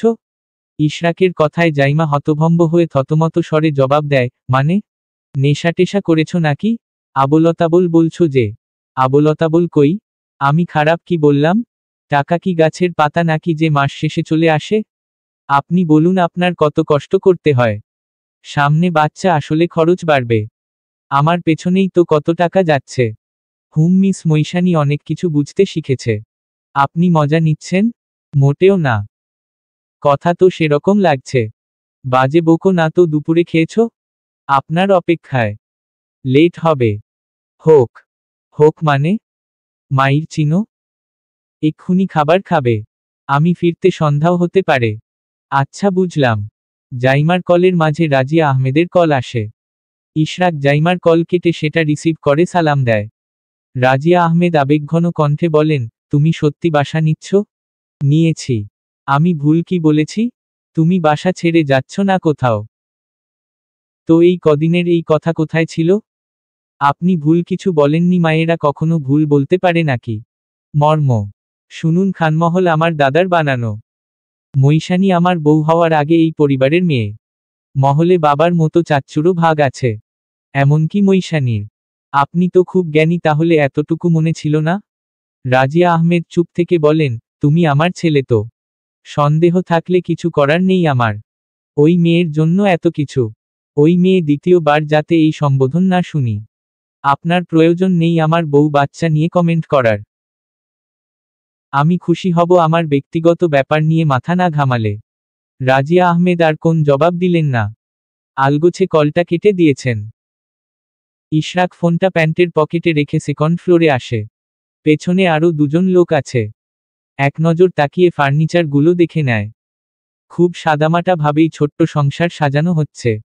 ইশরাক জিনিসপত্র দেখে কিছু কিছু জিনিস দেখিয়ে দেয় জায়গা মতো রাখার জন্য। ফার্নিচার এবং কিচেনের প্রয়োজনীয় সব জিনিসপত্রই গুছিয়ে নেওয়া হয়েছে। ইশরাক সবকিছু ঠিকঠাক করে সন্ধ্যার পর বেরিয়ে যায় সেখান থেকে। জাইমাদের বাসায় আসার পরপরই রাজিয়া আহমেদের কল আসে জাইমার ফোনে। সে কলটা ইশরাকের কাছে তুলে দেয়। ক্লান্ত চোখে ফোনের স্ক্রিনে এক নজর তাকিয়ে জাইমাকে বলে, তুমি কথা বলো। জাইমা লাউডস্পিকারের দিয়ে সালাম দেয়। রাজিয়া আহমেদ সালামের জবাব না নিয়ে তেজি কণ্ঠে বলেন, ছেলে ফাঁসানোর মন্ত্রটা ভালোই শিখেছ দেখছি। তোমাকে দেখলে আমার কি মনে হয় জানো, পারিবারিক শিক্ষাবিহীন মেয়ে মানুষ এই জীবনে ব্যবহার তো শেখনি, কোথায় কিভাবে চলতে হয় সেটাও না। তুমি আমার পরিবারের থাকার মতো স্ট্যান্ডার্ড পারসন নও। এখন আমার ছেলেকে কবে ফিরিয়ে দিবে সেটা বলো। তোমার পাল্লায় পড়ে আমার ছেলে পরিবার ভুলেছে। বাবা মা ভাই বোন সব ভুলেছে। তোমার বাবা তো রাস্তায় ঘুরেছে, তোমার জন্মটাও বোধ হয় রাস্তাঘা। আপনি আর কখনো আমার বউকে কল দিবেন না। তাকে নিয়ে কোনোরকম মন্তব্য করবেন না। আজকের পর থেকে আমার বউ আপনাকে চিনেও না। কথাগুলো বলেছেন, এখন খুশি তো? থাকুন আপনার খুশি নিয়ে। আমি কারোর পাল্লায় পড়ে আলাদা হইনি, আমি আলাদা হয়েছি আপনাদের ব্যবহারে। ভালো থাকবেন, ভালো রাখবেন সবাইকে। আমার সাথে বা আমার বউয়ের সাথে কোনোরকম যোগাযোগ না রাখলে খুশি হব। কথাগুলো বলে ইশরাক কলটা কেটে দেয়। জাইমা থম মেরে বসে আছে। দৃষ্টি মেঝেতে স্থির। চোখ বেয়ে টপটপ করে পানি ঝরছে। ইশরাক কিছুক্ষণ চুপ থেকে বলে, মৈশানী এসব মনে নিও না। আমি আপনাকে আলাদা বাসা নিতে বারণ করেছি। আমার জন্ম রাস্তাঘাটে? আমার বাবা রাস্তায় ঘুরেছে? কেন ঘুরেছে? আপনার বাবার জন্যই তো ঘুরেছে। আমার জন্ম রাস্তায় হওয়ার পেছনে দায়ী তো আপনার বাবা, কারণ সেই আমার বাবাকে বিজনেস থেকে আউট করেছে। ওই মহলও আপনাদের দিয়ে দেওয়া হয়েছে। কোনোদিনও আমার বাবা মহলের দাবি নিয়ে যায়নি, যাবেও না। এত সমস্যা আমাকে বিয়ে করতে কে বলেছে? কেন বিয়ে করেছেন আমায়? আমার সাথে সম্পর্ক জুড়েছেন কেন? কথার ভাগী হওয়ার জন্য? আমাকে এসব কথা শোনানোর জন্য? আমি হাঁপিয়ে গেছি এসব সম্পর্ক আর বৈবাহিক জীবন নিয়ে। মৈশানী সবাই তো নিজের ভালো রূপটাই দেখায়। আড়ালে থাকা ভয়ঙ্কর সত্তা কিংবা মনোভাব আমরা কিভাবে বুঝব যদি প্রকাশ না করে? আমি অতীত টানতে চাই না। আমি ঠিক তো? আমি কেন আলাদা বাসা নিয়েছি? তোমাকে ভালো রাখতে। এসব কটু কথা অবহেলা থেকে বাঁচাতে। আমার মাতার মানসিকতা খুবই জঘন্য। আমি ক্ষমা প্রার্থী। তুমি কেঁদো না প্লিজ। আমরা আগামী কালকেই চলে যাচ্ছি। কথাটা বলে জাইমাকে নিজের বুকে টেনে নেয় ইশরাক। কপালে চুমু দিয়ে বলে, অলরাইট। আপনি আবার পাল্টে যাবেন না তো? না। জাইমা বাচ্চাদের মতো শব্দ করে কেঁদে ওঠে। ইশরাকের মুখে অজস্র আদরে ভরিয়ে দিয়ে বলে, আপনি ভীষণ ভালো এবং বুঝদার মানুষ ইশরাক খান। মৈশানী পাগল সেজন্য আমি বুঝদার। ইশরাক খান বুঝদার সেজন্য মৈশানী পাগল। কথাটা শেষ হতে দুজন শব্দ করে হেসে ওঠে। জামিলা রহমান সহ জাইমার নতুন বাসার কাজকর্ম সবটাই গুছিয়ে নিয়েছে। সুন্দর সাজানো একটা কিচেন। জাইমা সেটার দিকে যতবার তাকায় ততবারই মুচকি হাসে। একটা ছোট্ট সংসার। কখনো ভাবেনি এত শীঘ্রই ইশরাকের জন্য তাকে রান্না করতে হবে। রাতের খাবারটা বাইরে থেকে এনে খাওয়া হয়েছে। জামিলা পাশের রুমে ঘুমাবেন। জাইমা নিজের ছোট্ট সংসারের বাকি সব কাজকর্ম সামলাচ্ছে। নিজেদের জামাকাপড় গুছিয়ে রাখার কাজটাও সে একা হাতে সামলাচ্ছে। ইশরাক টানা কয়টা দিন দৌড়াদৌড়ির উপরে ছিল। সেজন্য রাতের খাবার শেষ করে বিছানায় গা এলিয়ে দিয়েছে সে। জাইমা হাতের কাজগুলো শেষ করে খাটের পাশে একটা টুল টেনে বসে ডাকে, ভাইয়া একটু শুনুন না। ইশরাক ভ্রু কুঁচকে জবাব দেয়, পেটে আমার বাচ্চা নিয়ে ঘুরো আবার আমাকেই ভাইয়া ডাকছো? সাংঘাতিক পড়ে তো আমার বাচ্চারাও তোমার ভাইয়া ডাকের দেখা দেখিতে আমায় মামা বলে ডাকবে। ডাকলে ডাকবে আরও কি, উপরে প্লট তো খালি পড়ে আছে। জ্ঞান বুদ্ধি সবটাই লোপ পেয়েছে। আগামী কালকে কি রান্না করব? আগামীকাল তো ফ্রাইডে। হ্যাঁ জানি তো। আমার সাথে রান্না করবে? আপনি রান্না পারেন? বিস্ময় নিয়ে তাকায় জাইমা। ইশরাক সামনে তাকিয়ে বলে, পারি। সব চলার মতো। তোমার থেকে ভালো পারি বলতে পারো। আমিও রান্না পারি। লবণ কম। নেক্সটে বেশি বেশি দেব। ঘুমাতে আসো। রাত কয়টা বাজে? আমাকে কি ভার্সিটি যেতে হবে? হ্যাঁ। না গেলে হয় না? কাছেই তো ভার্সিটি। প্রতিদিন শাড়ি পরে যাব? ইশরাক কিছুক্ষণ চুপ থাকে। আধশোয়া হয়ে বয়ে যায়। জাইমাকে চোখের ইশারা করে দাঁড়ানোর জন্য। জাইমা দাঁড়িয়ে গেলে ইশরাক তাকে উপর নিচ পরখ করে বলে, মনে হচ্ছে শাড়ি বেটার অপশন। না হলে তোমার ফ্রেন্ডরা সবাই বুঝে যাবে আমি তোমার সাথে অসভ্যতামি করেছি। তাহলে থ্রি পিস পরে যাব। যাতে সবাই বুঝে আপনি সত্যি অসভ্য। লাইটটা অফ করে এদিকে আসো। যাব না। অসভ্যতামি করব না। জাইমা ইশরাককে ঠেলে নিজের বালিশে মাথা রাখে। পাশ ফিরতে ফিরতে বলে, লাইট জ্বলুক। প্রথম দিন একটু ভয় ভয় করছে। আমি আছি তো পাশে। কথাটা শেষ হতে ইশরাক চলে যায় লাইট অফ করতে। ডিম লাইটটা জ্বালিয়ে দিয়ে জাইমার পাশে গা এলিয়ে দেয়। কমফোর্টারটা গায়ে টেনে জাইমাকে বাহুতে জড়িয়ে নেয়। গলায় টপ্ত স্পর্শ দিয়ে বলে, আজ অসভ্যতামি করব কি? লাইসেন্স বাতিল বলে গণ্য করা হলো। মার্কা যদি হয় আমার বউ তবে আমি বাতিল হওয়া লাইসেন্স নিয়ে একাই দিতে চাই 18 কোটি ভোট। ছি ছি স্যারের কি অধপতন হলো। অনেক আগে হয়েছে। নতুন করে বলার কিছু হয়নি। ভার্সিটি গেলে যে ভাব দেখান তখন আপনাকে দেখলে মনে হয় বউ রাতে আদর দেয় না টাইপের টিচার। অথচ দেখুন আমি কি বারণ করি। মোটেও না, আপনার করা মুড দেখলে যে কেউ এটা ভাববে। আপনার বদমেজাজি স্বভাবের জন্য আমি বেচারি দোষী। এছাড়া রাতে আপনি পীড়িত দেখান ভার্সিটি গেলে চিনেই না। এই যে এখন ঠোটকাটা কথাবার্তা। এরপর ভাব দেখাতে আসলে আমি এসব কথা মনে করিয়ে দেব। তারপর আপনার ভাব চলে যাবে। ভাব চলে যাওয়ার পর আপনি আর ভাব দেখাতে পারবেন না। ভাব না দেখালে আমার গা পিত্তিও জ্বলবে না। তোমার কথাবার্তা যা অবস্থা, ওয়েট কোন স্টুডেন্ট ভাবে যে টিচারের মুড করা থাকলে তার বউ তাকে আর করতে দেয় না? সব স্টুডেন্ট। তোমার মতো অকর্মা ব্যাকবেঞ্চার পোড়াচোর স্টুডেন্টরাই এসব আজেবাজে কথাবার্তা চিন্তা করে। চিন্তা করা খারাপ কিছু না। আজেবাজে জিনিস না। লিগ্যাল কথা।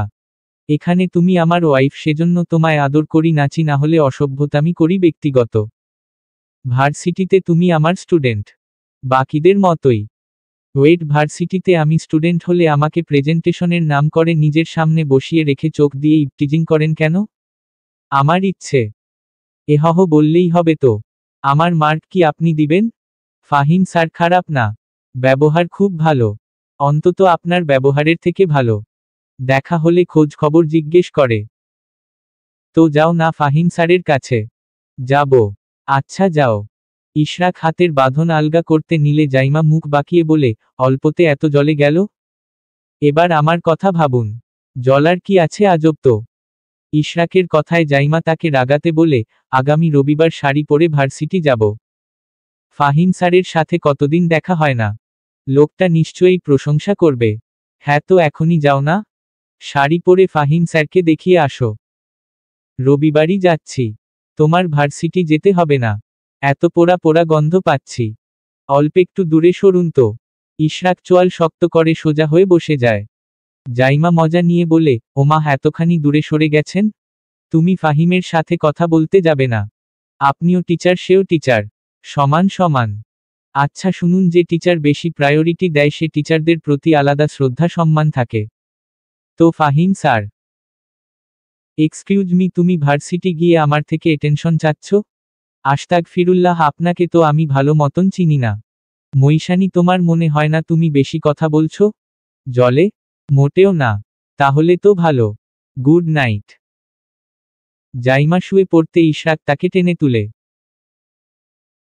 রাগে গিজগিজ করতে করতে বলে, তুমি সত্যি ফাহিমকে দেখানোর জন্য শাড়ি পরবে? কি দেখানোর জন্য? উঁচু পেট আমার বাচ্চা হবে এটা? ইশরাক মুখটা ঘুরিয়ে নেয়। ধমকে বলে, যে কোনো কথা স্বাভাবিকভাবে নেওয়া যায় না? এত তোত্তারা কেন তুমি? কিছু না। জেলাসির সাথে আপনার বুদ্ধি লোপ পেয়েছে। আমি স্বামী থাকতে পরপুরুষের জন্য শাড়ি পরতে যাব কেন? আমি কি ইশরাক যে বউ রেখে রানী এলিজাবেথের জন্য জাপান যাব? ইশরাক হতভম্ব হয়ে তাকায় জাইমার দিকে। এই মেয়ে তো ভালোই খোঁচা মারতে জানে। এই মুহূর্তে চুপ থাকাটাই শ্রেয়। তাকে খোঁচা মারার জন্য এত সব আয়োজন। ইশরাক মুখ ঘুরিয়ে নিয়ে বলে, ঘুমাও। ভার্সিটি গেলে এমনিতেও সব টিচাররা তোমায় দেখবে। আপনি জলে পুড়ে ছারখার হতে যান কেন? তুমি পোড়াও সেজন্যই বোধ হয় এত পুরি। সকালবেলা জাইমা কিচেনে নাস্তা বানাচ্ছে। মূলত পরোটা বেলছে সে। আজকের নতুন সংসারের প্রথম রান্নাটা সে নিজেই করবে। ইশরাক কফি বানিয়েছে শাশুড়ি বউ এবং নিজের জন্য। জাইমার পরোটা হতে সেগুলো প্লেটে সাজিয়ে ভাজি ডিম সহ নিয়ে যাওয়া হয়। জামিলা রহমান মেয়ের সাজিয়ে আনা নাস্তার প্লেটে একবার চোখ বুলান। ইশরাক বউয়ের হাতে বানানো নাস্তা খাচ্ছে। জাইমাও পরোটা মুখে পুরে নিয়ে বলে, আম্মু বেশি খারাপ হয়নি তো? ভালো হয়েছে। ইশরাক বলে। জামিলা রহমানও প্রশংসা করে বলেন, হ্যাঁ ভালো হয়েছে।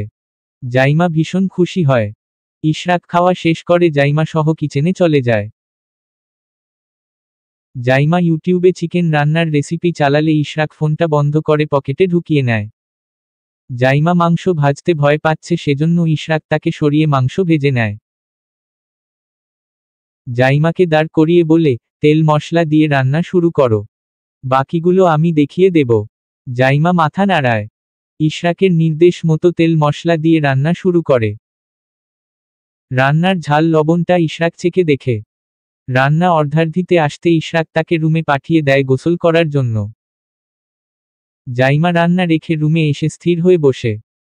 চুলার সামনে আধ ঘন্টা থেকে ঘেমে নিয়ে একাকার হয়ে গেছে। ইশরাক রান্না সেরে রুমে চলে আসে।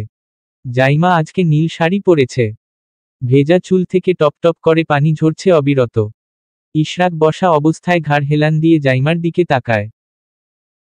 জাইমা আয়নার সামনে দাঁড়াতে গেলে ইশরাক তাকে চোখ দিয়ে ইশারা করে নিজের দিকে। জাইমা নির্নিমেষ চোখে তাকিয়ে থেকে বলে, আপনি শাওয়ারে যান। আজান পড়ে যাবে। এদিকে আসো। আপনার মতলব ভালো না। আমাকে বসা থেকে উঠালে খারাপ মতলব পূরণ করে তবেই তোমায় ছাড়ব। আসছি। চোখ মুখ কুচকে জাইমা যায় ইশরাকের সামনে। যেতে না যেতে হাতে টান পড়ে যায়। ইশরাক তাকে কোলে বসিয়ে দিয়ে জাইমার ডান হাতের উপর নিজের হাত রাখে যেটা তার পেটের উপর। ঘাড়ে থুতনি রেখে আওড়ায়, শাড়ি পরলে তোমাকে আদুরি লাগে তখন ইচ্ছে করে মন ভরে আদর করি, কিন্তু সাথে জুনিয়র আছে। হ্যাঁ। সমস্যা নেই, জুনিয়র আসার 1 বছর পর আরেকজন আসবে। এ হহ না হ্যাঁ। লম্বা গ্যাপে বেবি নিয়ে লাভ নেই। পরপর বেবি 3-4 জন নিব, এরপর তুমি আমি বসে বসে ওদের পালব। তাই বলে 3-4 জন? তাহলে 12 জন? না 20 জন। তুমি ঠিক থাকলে আমি ক্রিকেট টিম বানাবো। জাইমা কেসে উঠে। ইশরাক তাকিয়ে রয় জাইমার মুখের দিকে। আজকাল মেয়েটাকে অদ্ভুত সুন্দর লাগে। একটু বেশিই বোধ হয়। সৌন্দর্যটা বোধ হয় মাতৃত্বের। ইশরাক সযত্নে নিজের তপ্ত স্পর্শটুকু জাইমার কপালে তুলে দেয়। ঠোঁটে ঠোঁট ছুঁয়ে দিয়ে বলে, আমার জুনিয়র সাথে নিয়ে তোমায় আলাদা সুন্দর লাগে। যখন সে কোলে আসবে তখন কতটা সুন্দর লাগবে ভেবেছ? আপনি সুন্দর, আমাদের মন ভরে দেখবেন। রবিবার দিন জাইমা শাড়ি পরে ভার্সিটি এসেছে। যেহেতু ভার্সিটি কাছেই সেজন্য ও একাই এসেছে। ইশরাকের সাথে আসেনি, কিছুটা লেট করে এসেছে। ক্লাসে বসে মেহেরের সাথে সংসার জীবন নিয়ে বিস্তর আলাপ জুড়ে দিয়েছে। ইশরাকের ক্লাস শেষ করেছে মনোযোগ সহকারে। প্রফেসর ফাহিম আহমেদও আজকে ক্লাস নিয়েছে ওদের। যাওয়ার সময় বেশ কয়েকবার জাইমার দিকে তাকিয়েছেন প্রফেসর ফাহিম। জাইমার নজরে ফাহিমের চোরা দৃষ্টি বেশ কয়েকবার ধরা পড়লেও ও পাত্তা দেয় না। করিডোরের সামনে আসতে ইশরাকের কল আসে। জাইমা ভ্রু কুঁচকে নিয়ে কলটা রিসিভ করে। অপাশ থেকে ইশরাক জানায়, আমার জরুরি কাজ পড়েছে, তুমি আমার রুমে চলে আসো, বাসায় দিয়ে আমি চলে যাব। কতদিন পর ভার্সিটি এসেছি, বাসা তো কাছেই। আপনি কাজে যান, সমস্যা নেই, আমি পৌঁছাতে পারবো। মৈশানি, কথা শোনো, তুমি অনেকক্ষণ হয়েছে ভার্সিটি এসেছো, রেস্টের প্রয়োজন আছে। আপনি কোথায় যাচ্ছেন? কাজে 1 ঘন্টার মতো লাগবে। সেজন্য তোমায় বাসায় দিয়ে আমি নিশ্চিন্তে যেতে চাচ্ছি। আমি কি ছোট বাচ্চা? আমার সাথে মেহের আছে তো। জাইমার কথায় ইশরাক আর বেশি জোর দেখায় না। বাসা কাছে, জাইমাও ঠিকঠাক চলাফেরা করতে পারবে। তারপরেও হুঁশিয়ার বার্তা দিয়ে বলে, বাসায় ঠিকঠাক চলে যাবে। ডানে বামে তাকানোর প্রয়োজন নেই। পাক্কা? জাইমা কলটা কেটে দিয়ে সোজা হয়ে দাঁড়াতে না দাঁড়াতে খবর আসে। তার ডাক পড়েছে প্রফেসর ফাহিম আহমেদের রুমে। জাইমা শেষ ক্লাসটা মিস দিয়েছে। ক্যান্টিন থেকে কিছু খাবার খেয়ে প্রফেসর ফাহিমের রুমের দিকে অগ্রসর হয়। লোকটা তার সাথে আগ বাড়িয়ে কথা বলে, তবে পড়াশোনা নিয়েই বেশি কথাবার্তা বলে। একজন টিচার হিসেবে যতটুকু প্রয়োজন। জাইমা আনমনা হয়ে হাঁটতে হাঁটতে ফাহিমের রুমের দরজার সামনে দাঁড়ায়। নক দিয়ে বলে, may I come in? Fahim হাসিমুখে বলে, ইয়েস, কাম ইন। জাইমা ভেতরে যায়। শাড়ির আঁচল বা হাতের আঙুলে পেঁচাচ্ছে সে। একটু ভয়ে ভয়ে করছে। ফাহিম একটা চেয়ার দেখিয়ে জাইমাকে বসতে বলে। জাইমা বসে পড়ে। পাশে দাঁড়িয়ে ফাহিম বলে, আপনাকে ডেকেছি একটা ব্যাপারে কথা বলতে। জি স্যার। আপনাকে সেদিন আমি বলেছিলাম আপনি দেখতো আমার বউয়ের মতোই। তাকেও আপনার কথা বললাম। সে বলেছে আপনার ছবি দেখবে। তাহলে ওনার নামটা বলুন, আমি আইডি খুঁজে নেব। অস্বস্তি নিয়ে জবাব দেয় জাইমা। ফাহিম জাইমাকে ভালো পরখ করে। দৃষ্টি গিয়ে ঠেকে জাইমার গলার কাছের বোনের উপর জলজল করা কালো রঙের তিলটার দিকে। গলায় সোনালি রঙের চেইন চিকচিক করছে। জাইমার গলার দিকটা বেশ আকর্ষণীয় লাগছে। ফাহিম ফোনটা বের করে। জাইমাকে বলে, আপনার আপত্তি না থাকলে একটা সেলফি নিতে পারি। আসলে স্যার, এখানে ছবি ভালো আসবে না। আপনি ম্যামের নামটা বলুন, আমি আইডি খুঁজে নেব। ফাহিম একটু হাসে। গুরুগম্ভীর কণ্ঠে বলে, আমার ফোনের ক্যামেরা ভালো। একটা ছবি সুন্দর হওয়ার মেইন পয়েন্ট হলো চেহারা সুন্দর হওয়া, যেটা মাশা আল্লাহ আপনার আছে। সো ছবি অসুন্দর হওয়ার প্রশ্নই আসে না। জাইমা বিরক্ত হচ্ছে, কিন্তু রুড বিহেভ করা যাবে না। যদি রেগে ওনার সাবজেক্টে জাইমাকে ফেল দিয়ে দেয়। জাইমার ঘোর কাটে যখন ফাহিম বলে, আপনার সাথে একটা সেলফি তোলা হয়ে গেছে। জাইমা শুকনো ঢোক গিলে। ভেতরে ভেতরে ভয়ে তাকে কুরে কুরে খাচ্ছে। ইশরাককে সব বলে দিবে, সাথে ফাহিম স্যারের গায়ে পড়া ভাবটাও। তখন ফাহিম বলে, আমার সাবজেক্টে আপনার কেমন মার্কস চাই? যতটুকু লিখব ততটুকুই দিবেন। এরকম প্রমোশন আমি চাই না। আর যদি কোন মার্কসই না দিই? এটা কেমন কথা? আমি যা পাবো তাই দিবেন। মার্কস দিবেন না কেন? আমার সাবজেক্টে সম্পূর্ণ আমার মর্জি। বাই দা ওয়ে, শাড়িতে আপনাকে একটু বেশি সুন্দর লাগে। জাইমার আগে ফুঁসে ওঠে। আশেপাশে তাকায়। হাতের কাছে কিছু আছে কি না দেখার চেষ্টা করছে। টেবিলের ওপর একটা কাচে গ্লাস রাখা আছে। জাইমার কাছে ফাহিমের চাহনি বা মতলব ভালো ঠেকছে না। সেজন্য নিজের আত্মরক্ষা হিসেবে গ্লাসটাকেই বেছে নিবে বলে চিন্তা করে সে। তখন ফাহিম ইনিয়ে বিনিয়ে বলে, আপনাকে একটা প্রস্তাব দেব। জাইমা চেয়ার ছেড়ে উঠে দাঁড়ায়। সে বেরিয়ে যাবে। ফাহিমের প্রস্তাব শোনার কোন ইচ্ছেই তার নেই। ব্যাটালু ইচ্ছা। জাইমা তার জীবনে এরকম ভদ্রমুখোশ পরা জানোয়ার দেখেনি। এনার নাকি বউ আছে ভাবলেই জাইমার খারাপ লাগে সে মহিলার জন্য। কিরকম দুশ্চরিত্রের লোকের সাথে সংসার করছে। জাইমা দরজার দিকে এগুলো ফাহিম তার হাতটা ধরে নেয়। জাইমা হাত ছাড়াতে ছাড়াতে বলে, এসব কেমন অসভ্যতামি? আপনার নামে আমি অভিযোগ করব। ফাহিম জাইমাকে টেবিলের সাথে চেপে ধরে। দুটো চেয়ার হাত দিয়ে ধাক্কা দিয়ে সরিয়ে ফেলে। জাইমাকে টেবিলের উপর আধশোয়া করে ফেলে দিয়ে ওর নিচ উদরের পাশটা চেপে ধরে। দাঁতে দাঁত পিষে বলে, আমার তোমাকে ভালো লেগেছে। I want a one night stand with you. পেটে জোরে চাপ পড়ার ফলে জাইমা ব্যথা পায় ভীষণ রকমের। পুরুষালী হাতের মুঠোয় বন্দি জাইমার হাঁসফাঁস লাগছে ভীষণ। নিজের সাথে থাকা আরেকটা সত্তার কথা ভেবে এলোমেলো লাগছে তার। যদি কোন অঘটন ঘটে যায়, ইশরাককে ও কি জবাব দিবে? ফাহিমের সাথে দস্তাদস্তি শুরু হলে জাইমা ব্যর্থ হয়ে নিজেকে ছাড়াতে দাঁতে দাঁত চেপে বলে, আমি আপনাকে খুন করে ফেলব। জানোয়ার একটা। তোর ভালো মানুষের রূপ আমি না ছুটিয়েছি। আমার সাবজেক্টে তোমায় ফুল মার্কস দেব। এমনকি সিজিপির ভালো পয়েন্টেরও ব্যবস্থা করে দেব just one night stand with me. রাজি না হলে তোমার ভার্সিটি লাইফ শোকে পরিণত করারও ব্যবস্থা করে দেব। জাইমা ফাহিমকে ধাক্কা দিয়ে সরাতে যায় কিন্তু ব্যর্থ হয়। চিৎকার করতে গেলে ফাহিম তার মুখটা চেপে ধরে এক হাতে, অন্য হাতে তার শাড়ির আঁচল ধরে জোরে টান দেয়। যার ফল স্বরূপ জাইমার শাড়ির আঁচল গেঁথে রাখা সুইয়ের মতো পিনগুলো তার শরীরে ফুটে যন্ত্রণা শুরু করে দেয়। প্রায় 3-4টা পিন শরীরে ঢুকে গেছে। দস্তাদস্তির কারণে জাইমার পায়ের পেন্সিল হিল পা থেকে খুলে গেছে। নিজের আত্মরক্ষা হিসেবে ওই কাচের গ্লাসই শেষ ভরসা। জাইমা সে গ্লাস ধরতে ধরতে ফাহিম তার লালসাপূর্ণ চাহনি জাইমার সারা বুক জুড়ে বিচরণ করে। এক পর্যায়ে সে জাইমার গলায় মুখ ডুবিয়ে দিয়ে সেই আকর্ষণীয় তিলটায় চুমু খায়। জাইমা চোখ মুখ খিচে কাচের গ্লাস ফাহিমের মাথায় বাড়ি দেয়।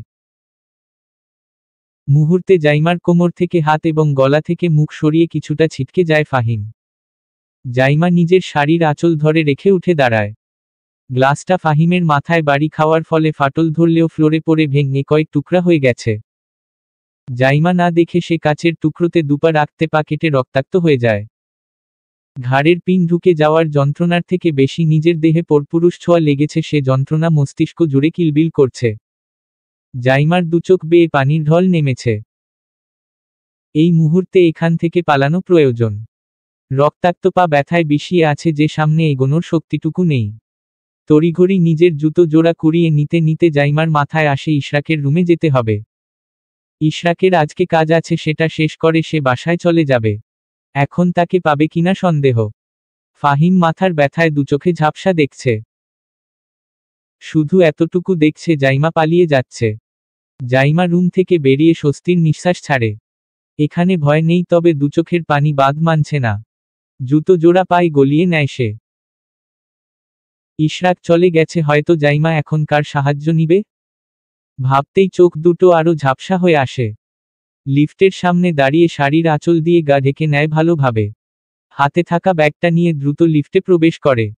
এই মুহূর্তে ভার্সিটি ছাড়তে পারার মতো মুক্তি আর কিছুতে নেই। লিফটের এক কোণে চুপটি মেরে দাঁড়িয়ে আছে ও। আল্লাহকে স্মরণ করে নিচ ফ্লোরে এসে থামে। বাইরের দিকে যেতে নিলে সেদিন ক্যান্টিনে বসে থেকে তাকে পরখ করা ছেলেগুলো দেখতেই পিলারের আড়ালে লুকিয়ে যায় ও। জায়গাটা ফাঁকা, আবার লোকের আনাগোনাও আছে বলা যায়। জাইমা আশেপাশে তাকিয়ে আপাতত নিরাপদ জায়গা খুঁজছে। ছেলে দুটো টকবক চাহনিতে কাউকে খুঁজে চলেছে, আবার কলেও কথা বলছে। জাইমা আড়ালে লুকিয়ে সাবধানে পার্কিং লটের দিকে গিয়ে গাড়ির আড়ালে লুকোনোর সিদ্ধান্ত নেয়। ভয় পা বাড়িয়ে সামনে যাওয়ার মতো শ্বাসটুকু নেই। ফাহিম আহমেদ তাকে যে ট্রমা দিয়েছে সেটা থেকে বেরুতে বেরুতে কয় মাস লাগবে ভেবে পায় না জাইমা। গলাটা শুকিয়ে কাঠ হয়ে গেছে। ও শুধু ভয়ে ভয়ে হাতে ফোনটা বের করে ইশরাকের নাম্বারে ডায়েল করে। ফোনটা হাত থেকে টান পড়তে জাইমা চমকে তাকায়। সামনে দাঁড়িয়ে আছে জেনিফা। জাইমা দাঁড়িয়ে ফোনটা ছো মেরে নিয়ে যায়। আঙুল উঁচিয়ে বলে, আমার থেকে 100 হাত দূরে থাকবে। পেছনে থেকে দুটো ছেলে এগিয়ে আসে। জাইমা জেনিফাকে ধাক্কা দিয়ে সরিয়ে বেরিয়ে যায় সেখান থেকে। ছেলেগুলো ওর পেছনে আসছে। জাইমা এলোমেলো ভাবে ইশরাকের রুমের দিকে ছুটছে। লিফটের সামনে এসে দাঁড়াতে কয়েকজনকে দেখে স্বস্তির নিঃশ্বাস ফেলে তাদের সাথেই প্রবেশ করে ফেলে। সে ছেলেগুলো আসতে আসতে লিফটের দরজা বন্ধ হয়ে যায়। জাইমা চোখ বন্ধ করে দুটো শ্বাস নেয়। দুরু দুরু বুকে আল্লাহর নাম নিচ্ছে। আশা একটিবার ইশরাকের দেখা পাওয়া। ও জানে না ইশরাক আছে নাকি চলে গেছে। 4th ফ্লোরে ইশরাকের রুম আর সে 3rd ফ্লোরে আছে। নিজেকে শাড়ির আঁচল দিয়ে নিজেকে পুরোপুরি ঢেকে সে ইশরাকের রুমের দিকে ছুটে। ওই জায়গাটায় ওই একটা মানুষের কাছে তার শান্তি আছে। পায়ে সম্ভবত কাচ বিঁধে ডেবে গেছে। জাইমা সে ব্যথা নিয়েই ইশরাকের রুমের দরজায় দাঁড়িয়েছে। দরজাটা খুলে ভেতরে দেখে ইশরাক একজন ভদ্রলোকের সাথে কোন বিষয়ে কথা বলছে। জাইমা দেওয়ালে ঠেস দিয়ে দাঁড়িয়ে আছে। কোনোরকম কথা বলছে না। ইশরাক গুরুত্বপূর্ণ প্রজেক্ট নিয়ে কথা বলেছিল। জাইমাকে খেয়ালে আসতে সে ভদ্রলোককে বলে, বাকি আলোচনা আগামীকালকে হবে। আপনি এখন আসতে পারেন স্যার। আমার একটা গুরুত্বপূর্ণ কাজ আছে। ভদ্রলোক মাথা নাড়িয়ে বলে, sure. Please take your drinks. ভদ্রলোক ক্যানের বোতলটা হাতে নিয়ে বেরিয়ে যায়। ইশরাক নিজের চেয়ার ছেড়ে উঠে দাঁড়ায়। এগিয়ে আসে জাইমার দিকে। জাইমা দরজাটা সন্তর্পণে লাগিয়ে দেয়। সামনে এগুনোর শক্তি সে পাচ্ছে না। কান্না গিলে রেখেছে সে। ইশরাক জাইমাকে দেখেই আঁচো করেছে কিছু একটা ঠিক নেই। জাইমার কাছাকাছি আসতে সে ইশরাকের বুকে হামলে পড়ে। শাড়ির আঁচল ডান কাঁধ থেকে ছেড়ে দেয়। যা একপাশে ঝুলছে। হয়তো একটা পিন অবশিষ্ট আছে যা শাড়িটাকে আটকে রেখেছে। জাইমা নিজের ভর ছেড়ে দিয়েছে। নজর শুধু ইশরাকের দিলে স্থির। বুকটা অস্বাভাবিক রকমের কম্পন হচ্ছে। ইশরাক পুরোপুরি অবাক হয়ে গেছে।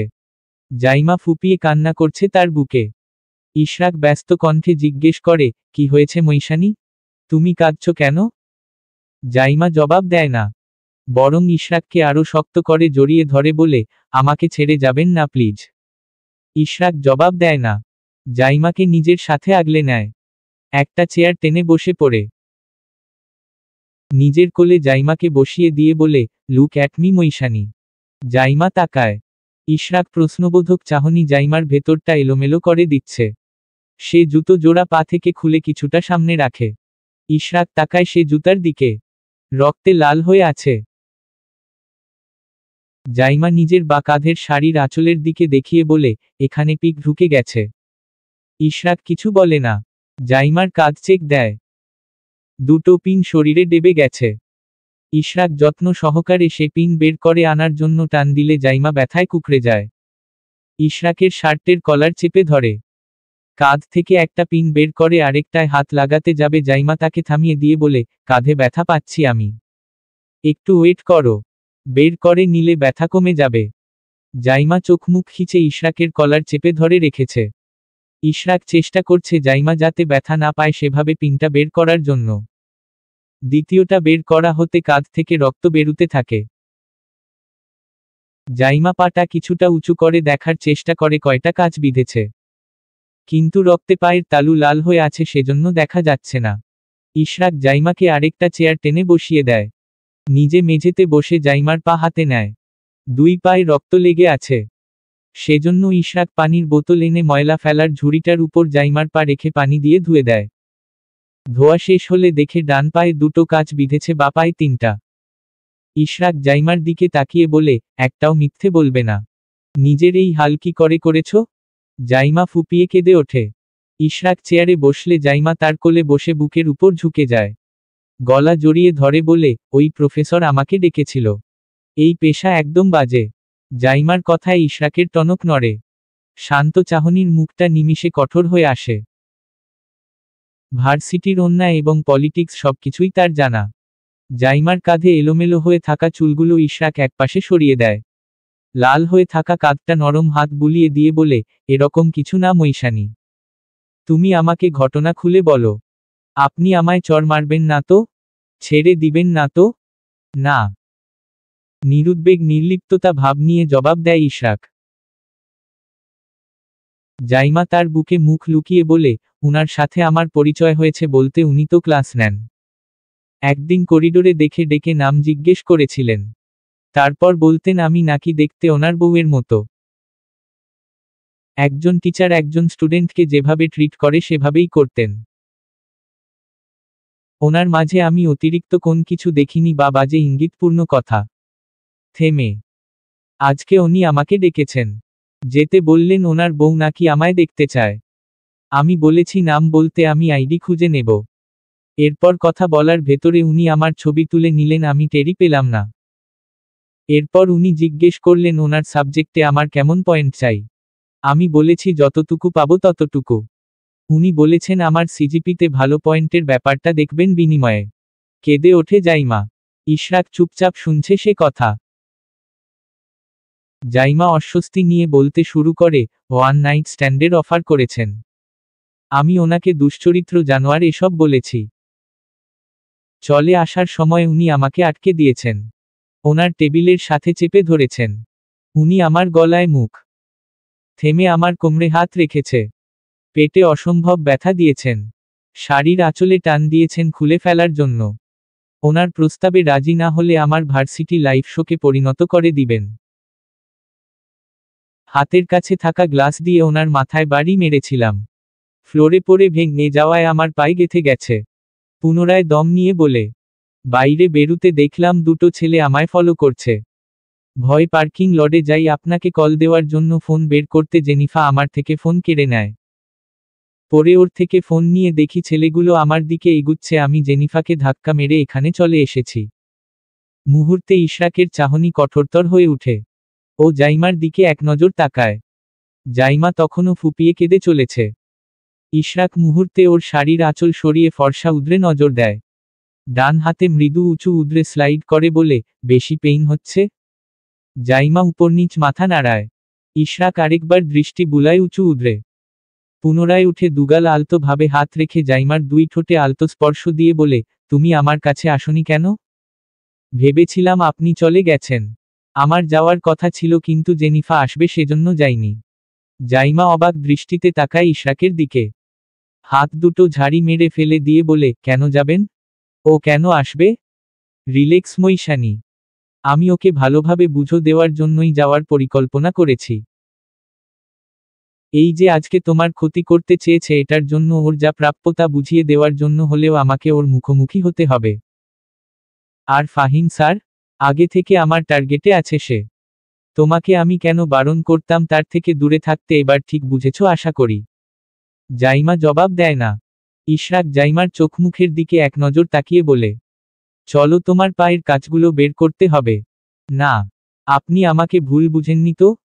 এই রকম কিছু না মৈশানি। তুমি এসব ভুলে যাও। কথাটা বলে জাইমাকে নিজের থেকে আলগা করে ইশরাক। জাইমার মনে হলো ইশরাক তাকে দূরে ঠেলে দিচ্ছে। ব্যাপারটা মাইন্ডে নিয়েছে। নিজের গা গুলিয়ে আসছে এটা ভাবলে ওই প্রফেসর ফাহিম তাকে। জাইমা নিজের শাড়ির আঁচল উঠিয়ে নেয়। ইশরাক নিজের ফোন হাতে নেয়। খুব দ্রুত কিছু টাইপিং করে ফোনটা পকেটে রেখে দেয়। টেবিলের উপর থাকা জুসের গ্লাসটা জাইমার দিকে বাড়িয়ে দিয়ে বলে, এটা খাও ভালো লাগবে। জাইমা না বোধকে মাথা নাড়ায়। ইশরাক পুনরায় চোখ দিয়ে ইশারা করে। জাইমা জুতা হাতে তুলে নেয়। খুঁড়িয়ে খুঁড়িয়ে হেঁটে দরজা অবধি যায়। সে বেরুতে ইশরাকও আসে পেছনে দিয়ে। আগে পিছে হেঁটে এগুচ্ছে দুজন। লিফটের কাছে ভিড় না থাকায় স্বস্তির নিঃশ্বাস ফেলে ভেতরে ঢুকে দুজন। জাইমা ইশরাককে বলে, আমার ব্যাগটা ক্লাসে রয়ে গেছে। ইশরাক জবাব দেয় না। লিফট থেকে বেরুতে জাইমা দেখে একজন ভদ্রলোক তার ব্যাগ হাত দাঁড়িয়ে আছে। জাইমা ব্যাগটা হাতে নেয়। ইশরাককে রেখেই সে গাড়ির সামনে চলে যায়। ইশরাক সে লোকটার সাথে কি যেন বলল। তড়িঘড়ি এসে দরজা খুলে দেয়। জাইমাকে বসতে সাহায্য করে। জাইমা বুঝতে পারছে না ইশরাক কোন রিয়েকশন দেয়নি কেন। তাকে ভুল বুঝবে না তো? সিটে মাথা ফেলে দিয়ে জাইমা চোখ বন্ধ করে ফেলে। কাঁধের ব্যথা বেড়ে চলেছে। পায়েও টনটন ব্যথা অনুভব হচ্ছে। আর সবচেয়ে বেশি ব্যথা হচ্ছে নিচ উদ্রে। ইশরাক স্ট্যারিং ঘুরিয়ে গাড়ি চালাচ্ছে। গন্তব্য কাছের হসপিটালের দিকে। জাইমা ইশরাকের দিকে তাকিয়ে বলে, আপনি কি রাগ করেছেন? না। গুরুগম্ভীর কণ্ঠের উচ্চারণ করা বাক্যটা জাইমার কানে বাড়ি খায়। জাইমা পুনরায় বলে, আপনি আমার কথা বিশ্বাস করেননি? ইশরাক জবাব দেয় না। জাইমার অস্বস্তি হচ্ছে। ভেতরে ভেতরে অপরাধবোধ কাজ করছে। কেন সে ওই রুমে গেল? তার গলায় পরপুরুষের ছোঁয়া ভাবলেই গা গুলিয়ে আসছে তার। চোখ বেয়ে টপটপ করে পানি পড়ছে। ইশরাক মাঝে মধ্যে জাইমার দিকে তাকিয়েছে। মেয়েটা বসে বসে কাঁদছে। কেন কাঁদছে? পরপুরুষ জোর করে তার গায়ে স্পর্শ করেছে সেজন্য? হয়তো ইশরাক টিস্যুর বক্সটা জাইমার দিকে এগিয়ে দেয়। জাইমা সেটা টান দিয়ে নিয়ে যায়। ফুপিয়ে উঠলে ইশরাক বলে, পায়ে ব্যথা করছে? নাকি কাঁধে? পেটের ব্যথাটা কমেনি? মনে। জাইমার কথায় ইশরাক জবাব দেয় না, যেটাতে জাইমা বিরক্ত হচ্ছে। হসপিটালের সামনে আসতে ইশরাক গাড়ি থেকে নামে। জাইমার সামনে দাঁড়িয়ে দরজা ওপেন করে। আশেপাশে তাকিয়ে বলে, হেঁটে আসতে পারবে নাকি কোলে নিতে হবে? জাইমা না বোধকে মাথা নাড়ায়। কোলে উঠবে না সে। ইশরাক হাত বাড়িয়ে দিলে সে হাত আঁকড়ে ধরে গাড়ি থেকে নামে সে। জুতো পায়ে গলায়নি। উত্তপ্ত রোডে পা পড়তে জাইমা পা উঠিয়ে নিয়ে বলে, রাস্তা প্রচুর গরম। ইশরাক আশেপাশে তাকায়, জাইমাও তাকাচ্ছিল। এর ভেতরে ইশরাক জাইমাকে কোলে তুলে নিয়ে ভেতরের দিকে হাঁটা ধরে। আগে বলে রেখেছে সেজন্য ইশরাক যেতে নার্স এবং ডক্টর কেবিনে চলে আসে। জাইমার পায়ের তালু থেকে কাঁচ বের করার কাজ শুরু করে দেয় নার্স। জাইমার পাশে ইশরাক বসে আছে। জাইমা ইশরাকের এক হাত আঁকড়ে ধরে বসে আছে। প্রচণ্ড ব্যথা নিয়ে পায়ের কাঁচ বের করার কাজ সমাপ্তি হলো। ড্রেসিং করিয়ে মলম লাগিয়ে দেওয়া হয়। সাথে মেডিসিন লিখে দেওয়া হয়েছে। আলট্রা করা হয় ওর বেবির কন্ডিশন জানার জন্য। চিন্তায় ইশরাকে কপালের রগ ফুটে উঠেছে। বুকের ভেতর অদ্ভুত শঙ্কা চেপে ধরেছে। বেবির কিছু হয়ে যাবে না তো? চেক আপ পরীক্ষা নিরীক্ষা শেষে রিপোর্ট হাতে আসে। বেবির কন্ডিশন সবকিছু ঠিকঠাক আছে, তবে জাইমার বেড রেস্টে থাকা বাধ্যতামূলক হয়ে দাঁড়িয়েছে। ইশরাক জাইমাকে নিয়ে বেরিয়ে আসে হসপিটাল থেকে। জাইমাকে গাড়ির সিটে বসিয়ে দিয়ে বলে, বাসায় যেতে লেট হয়ে যাবে। তুমি বসো, আমি আসছি। আমাকে সাথে নিয়ে যান। আমি একা থাকবো না। তুমি ভয় পাচ্ছ? জাইমা চুপসে যায়। ইশরাক জাইমার দিকে তাকিয়ে মৃদু হেসে বলে, এখন আমার সাথে তোমাকে নিতে হলে কোলে করে নিতে হবে। রাস্তায় শাড়ি পরা মেয়েকে কোলে নিয়ে ঘুরঘুর করলে মানুষ নিশ্চয়ই আমাকে পাগল বলবে, হয়তো বউ পাগল বলবে। জাইমা মুখটা মলিন করে বলে, আচ্ছা যান। ইশরাক দরজাটা লাগিয়ে দেয়। পাশের সব থেকে কিছু ঠান্ডা পানীয় শুকনো খাবার নিয়ে এসেছে। মূলত জাইমার জন্যই। গাড়িতে বসে জাইমার দিকে ব্যাগটা এগিয়ে দিয়ে বলে, খাবারগুলো খেয়ে নেও। জ্যামে পড়লে 1-1.5 ঘন্টার কম ছাড়া পাবো না। অন্য রাস্তা ধরুন প্লিজ। আমি এতক্ষণ বসে থাকতে পারবো না। চেষ্টা করছি। জাইমা জবাব দেয় না। ইশরাক সিট বেল্ট বেঁধে নিতে নিতে বলে, খাওয়া শুরু করো। আপনি খাবেন না? তোমার জন্য এনেছি, তুমি খাও। আমার প্রচুর কাজ পড়েছে, তোমাকে বাসায় পৌঁছে দিয়ে যেতে হচ্ছে। আজকে কোথাও যাবেন না প্লিজ। আমি একা থাকতে পারবো না। আজকে আমার যাওয়াটা ভীষণ প্রয়োজন মৈশানি। তুমি জানো না, ভাবতেও পারছো না হয়তো আমার বেবির কিছু হলে ওই ফাহিম আর জেনিফা দুটোকে আমি খুন করে গুম করতাম। এমনিতে ফাহিম যে দুঃসাহস দেখিয়েছে, ওকে 6 মাসের বেড রেস্ট না দেওয়া অবধি আমার শান্তি হবে না। প্রচণ্ড মাথা ব্যথা নিয়ে কোনোরকম ভার্সিটি থেকে বেরিয়েছে ফাহিম। উদ্দেশ্য নিজ বাসা। জাইমাকে সে যতটা সহজ সরল ভেবেছে, মেয়ে মোটেও সেরকম না। এখন তো নিজ মান সম্মানের কথা ভেবেই চিন্তা হচ্ছে। স্টিয়ারিং কন্ট্রোল করতে করতে নতুন পরিকল্পনা নিয়ে ভাবছে ফাহিম। কিন্তু প্রচণ্ড মাথা ব্যথার কারণে সেরকম কিছুই ভাবতে পারল না। শাসা গতিতে গাড়ি ছুটছে শহর থেকে একটু দূরের বিশাল বাড়িটার উদ্দেশ্যে। পথিমধ্যে গাড়িতে সমস্যা দেখা দিতে ফাহিম নেমে যায়। গাড়ির সামনের পার্ট উঠিয়ে জিনিসপত্র চেক দেওয়ার মাঝে কলটা বেজে ওঠে। ফাহিম বিরক্তি নিয়ে কল তুলতে অপর পাশ থেকে জিজ্ঞেস করা হয়, আপনি এখন কোথায়? গাড়ি খারাপ হয়ে গেছে। কথাটা বলে ফোন স্ক্রিনে তাকাতে দেখে আননোন নাম্বার। ফাহিম বিরক্ত হয়ে বলে, কে বলছেন? আপনার পার্সেল ছিল। লোকেশন বলুন, শীঘ্রই আসছি। ব্রিজ পেরিয়ে দাঁড়িয়ে আছি। আপনার কি মনে হয় আমি এখন পার্সেল রিসিভ করার মুডে আছি? আমি কোনোরকম কিছু অর্ডার করিনি। বুঝেছেন আপনি? কল কেটে যায়। লাইন বিচ্ছিন্ন হতে ফাহিম ফোনটা পকেটে ঢুকিয়ে নেয়। গাড়িতে বেশ কয়েক লাথি বসিয়ে দিয়ে রাস্তা জুড়ে পায়চারি শুরু করে দেয়। আধ ঘন্টা ব্যবধানে বড় একটা মাইক্রো এসে থামে। বেশ কিছু ছেলেপেলে নেমে আসে মাইক্রো থেকে। এসেই ফাহিমকে জিজ্ঞেস করে, আপনি তো প্রফেসর ফাহিম আহমেদ? হ্যাঁ। একটা ছেলে চোখ দিয়ে ইশারা দিলে 2-3টা ছেলে মিলে ফাহিমকে মারা শুরু করে দেয়। ফাহিম কিছু বুঝে উঠতে পারল না, এর ভেতরেই তাকে মারতে মারতে রাস্তায় শুইয়ে দেওয়া হয়। ছেলেগুলো ততক্ষণ পর্যন্ত মারা বন্ধ করে না যতক্ষণ না ইশরাক এসে পৌঁছায়। ফাহিমের নাক মুখ বেয়ে রক্ত পড়ছে অবিরত। তবুও ছেলেগুলোর মাথার নামগন্ধ নেই। ইশরাকের গাড়ি আসতে থেমে যায়, তারা গাড়ি থেকে স্টিক হাতে বেরিয়ে আসে ইশরাক। ফাহিম সেদিকে তাকিয়ে গোঙাতে শুরু করে দেয়। ইশরাক এসে দাঁড়াতে ফাহিম আধো আধো চোখে তাকিয়ে বলে, professor please save me. Ishraq ডানে বামে তাকিয়ে মৃদু হাসে। স্টিক দিয়ে ফাহিমের হাঁটুতে মারা শুরু করে দেয়। নিজের মনের স্বাদ মিটিয়ে মারার পর ইশরাক হাঁফিয়ে উঠে। শেষমেশ ফাহিম আহমেদের ডান হাতটা নিজের পায়ের তলায় নিয়ে জুতো দিয়ে পিষে দেয়। ছেলেগুলোর দিকে তাকিয়ে বলে, যা মেরেছি হাত পা ভেঙেছে তো? তখন একটা ছেলে বলে, ভেঙেছে শিওর। ইশরাক স্বস্তির নিঃশ্বাস ফেলে হাঁটু গেড়ে বসে ফাহিমের মুখোমুখি। ফাহিম আর্তনাদ করছে। ইশরাক যেন চোখের শান্তি অনুভব করছে। দাঁতে দাঁত চেপে বলে, মৈশানীকে স্পর্শ করার আগে ভাবা উচিত ছিল ইশরাক আপনার কি হাল করতে পারে enjoy this pain professor Fahim Ahmed. কথাটা বলে দাঁড়িয়ে যায় ইশরাক। ফিরতি পথে ফাহিমের অন্ডকোষ বরাবর লাথি ছুঁড়ে দিয়ে চলে আসে। ছেলেগুলো নিজেদের কাজ শেষ করে ইশরাকের পেছনে পেছনে চলে যায়। ফাহিম আহমেদ সেন্সলেস হয়ে সেখানেই পড়ে থাকে। সন্ধ্যায় জেনিফার বাসায় এসেছে ইশরাক। জেনিফার বাবা জাহিদ আহমেদের সাথে দেখা করতে, সাথে জেনিফার সাথেও বুঝো ছিল।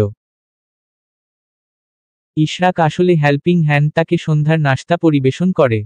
ইশরাক শুধু ঠানিডা জুসটাই নিয়েছে, বাকি সব জায়গায় পড়ে আছে। জাহিদ আহমেদ এসে বসতে ইশরাক তার সাথে কুশলাদি বিনিময় করে নেয়। জাহিদ আহমেদ কফির মগে চুমুক দিতে দিতে বলেন, বাবা ইশরাক জেনিফাকে বিয়ে দিতে চাচ্ছি, তোমার কাছে ভালো পাত্র থাকলে জানিও। সরি টু সে আপনার মেয়ের কোন ব্যাপারে সাহায্য কিংবা ক্ষতি কোনটাতে আমি আগ্রহী না। জেনিফাকে ডেকে দিবেন, তার সাথে কিছু কথা ছিল আমার। ও কি কিছু করেছে? আমার বউ অসুস্থ। একটা জানোয়ারের খপ্পরে পড়েছিল, সাহায্যের জন্য আমায় কল করতে যাচ্ছিল, তখন আপনার পড়াশোনা জানা মেয়ে আমার বউয়ের ফোনটা কেড়ে নিয়ে গেছে। তখন আগমন হয় জেনিফার। ইশরাকের শেষের কথাগুলো শ্রবণ করে ওর বাবার দিকে তাকায়। জাহিদ আহমেদ মেয়ের দিকে চোখ গরম করে তাকান। ইশরাক জেনিফাকে দেখামাত্র বলে, আজকে তোমার বাবা থাকায় কিছু করলাম না তোমায়, না হলে 2-4টা চর গালে পড়ত। তুমি নিজের সীমানা ভুলে যাচ্ছ? প্রশ্নটা তোমার নিজেকে করা উচিত। ভদ্রলোক জাহিদ আহমেদকে জানিয়ে রাখলাম, নেক্সট টাইম ওনার মেয়ে জেনিফা যদি আমি বা আমার পার্সোনাল লাইফে ইন্টারফেয়ার করতে যায়, চোখ মুখ আর জায়গায় থাকবে না বলে দিলাম। তুমি আমায় হুমকি দিচ্ছ? রেগে বলে জেনিফা। জাহিদ আহমেদ হুঙ্কার ছেড়ে বলেন, চুপ করো বেয়াদব মেয়ে। আগামী কালকেই তোমার বিয়ের ব্যবস্থা করছি আমি। তোমার মতো বেয়াদবকে নিয়ে মান সম্মান আর কিছুই অবশিষ্ট নেই। আমি বিয়ে করব না। কেন করবে না? আমার ইশরাক চাই। সঙ্গে সঙ্গে ঠাস করে গালে চর বসে যায়। জাহিদ আহমেদ ক্ষিপ্ত দৃষ্টিতে তাকিয়ে আছেন মেয়ের দিকে। ইশরাক তর্জনী উঁচু করে বলে, 100 হাত দূরে থাকবে আমার থেকে। আমার বউ বাচ্চা আছে। তুমি একটা ঠকবাজ। তোমার সাথে আমার প্রেমের সম্পর্ক ছিল না যে তোমায় ঠকাব। আমরা ফ্রেন্ড ছিলাম সব সময়, এর বাইরে কিছু না। আমি তোমায় ভালোবাসি। তোমার কাজকর্মতে হিংস্রতা আর ক্ষোভ প্রকাশ পায়। এসব উদ্ভট কথাবার্তা বলে নিজেকে হাস্যকর মানুষে প্রকাশ করো না। অনেক কথা হয়েছে। জেনিফা আজকের পর থেকে ইশরাকের কোন ব্যাপারে নাক গলাবে না। তোমার বিয়েশাদী দেব সেটার প্রস্তুতি নেও। সবাইকে শান্তি দাও তুমি। আশা করি আপনার মেয়ে আপনার কথাটা শুনবে। আমি আসি, দেখা হবে আঙ্কেল। কথাটা বলে ইশরাক বেরিয়ে আসে। জেনিফা ওর বাবার সাথে চিৎকার চেঁচামেচি শুরু করে দেয়। সেসব ব্যাপার নিয়ে ইশরাকের বিন্দু মাত্র আগ্রহ নেই। তার গন্তব্য নিজ বাসা, যেখানে তার বউ তার অপেক্ষায় আছে। মেডিসিন নেওয়ার পর জাইমার পেটের ব্যথা কিছুটা কমেছে। দুপা অচল বলা চলে। ঘাড়ের ব্যথাটা এখনো টনটনে হয়ে আছে। সেই যে বেডে বসিয়ে রেখে বেরিয়েছে ইশরাক, এখনো বেডে পড়ে আছে জাইমা। ফোন স্ক্রোল করা ব্যতীত দ্বিতীয় কিছুই করতে পারছে না সে। তার অপেক্ষার অবসান ঘটিয়ে আগমন হয় ইশরাকের। গাড়ির চাবি ফোন সবকিছু টেবিলের উপর রেখে জামাকাপড় পাল্টাতে চলে যায়। জাইমা নিজের পায়ের দিকে তাকায়। ব্যথা এখন পর্যন্ত আছে। দীর্ঘ সময়ের ব্যবধানে ইশরাকের আগমন হয়। জাইমা বেডের সাথে হেলান দিয়ে জিজ্ঞেস করে, এতক্ষণ কোথায় ছিলেন? কাজে। কি কাজ? সেই বিকেলে বেরিয়েছেন, এখন রাত 8টা। কয় ঘন্টা ধরে আমায় বেডে রেখে গেছেন হিসেব আছে? বেডে না থাকলে কই থাকবা তুমি? হাঁটতে তো পারো না। বিরক্ত লাগছে এখানে থাকতে। দাদিকে নিয়ে আসবো? রান্না করবে কে? তুমি। আপনি ছুটি নিবেন আমি হাঁটতে না পারা পর্যন্ত। এরপর দাদিকে নিয়ে আসবো। আচ্ছা নিলাম ছুটি। এরপর? তাহলে তো ভালো। ইশরাক জাইমার কোলে মাথা রেখে বলে, মাথা ব্যথা করছে, যত্ন করো। খাবার খেয়ে শুয়ে পড়ুন। সারাদিন তো ছোটাছুটিতে ছিলেন। খিদে নেই? জাইমা তার নরম হাতে ইশরাকের কপাল স্লাইড করে দিতে আরম্ভ করে। এর ভেতরে দুজনের মাঝে কত শত গল্প হয়। জাইমার প্রেগন্যান্সির 7.5 মাস চলছে। এর ভেতরে ইশরাকের পরিবারের সবারই কম বেশি আসা যাওয়া হয়েছে তাদের বাসায়। হুট করে আজকে সাজেদ খান এবং প্রথমবারের মতো রাজিয়া আহমেদ আসবেন ইশরাকের বাসায়। সেজন্য ইশরাক আর ভার্সিটি যায়নি। সকাল থেকে জাইমার কাজে সাহায্য করছে। রান্নাবান্নার কাজ মাঝামাঝিতে আসতে আগমন হয় রাজিয়া আহমেদ এবং সাজেদ খানের। জুস এবং হালকা নাশতা দেওয়া হলে সাজেদ খান বলেন, জাইমা রেডি হোক। ইশরাক শোন, আজকে বাড়ি ফিরবে দুজন। এই বাসা ছেড়ে দিবে। সামনে আমার নাতিনাতনি আসবে, পরিবারের মাঝে থাকবে। ইশরাক তার মায়ের দিকে এক নজর তাকায়। পুরনো কথাবার্তা সবকিছুই তার মনে অক্ষত। ইশরাক কিছুক্ষণ মৌনতা বজায় রেখে বলে, আপনাদের অসুবিধা হতে পারে। এখানে মৈশানি ভালো আছে, রইল বাকি ভবিষ্যৎ সেটাও ম্যানেজ করে নিতে পারবো। ব্যাস। সাজেদ খান চটে যান।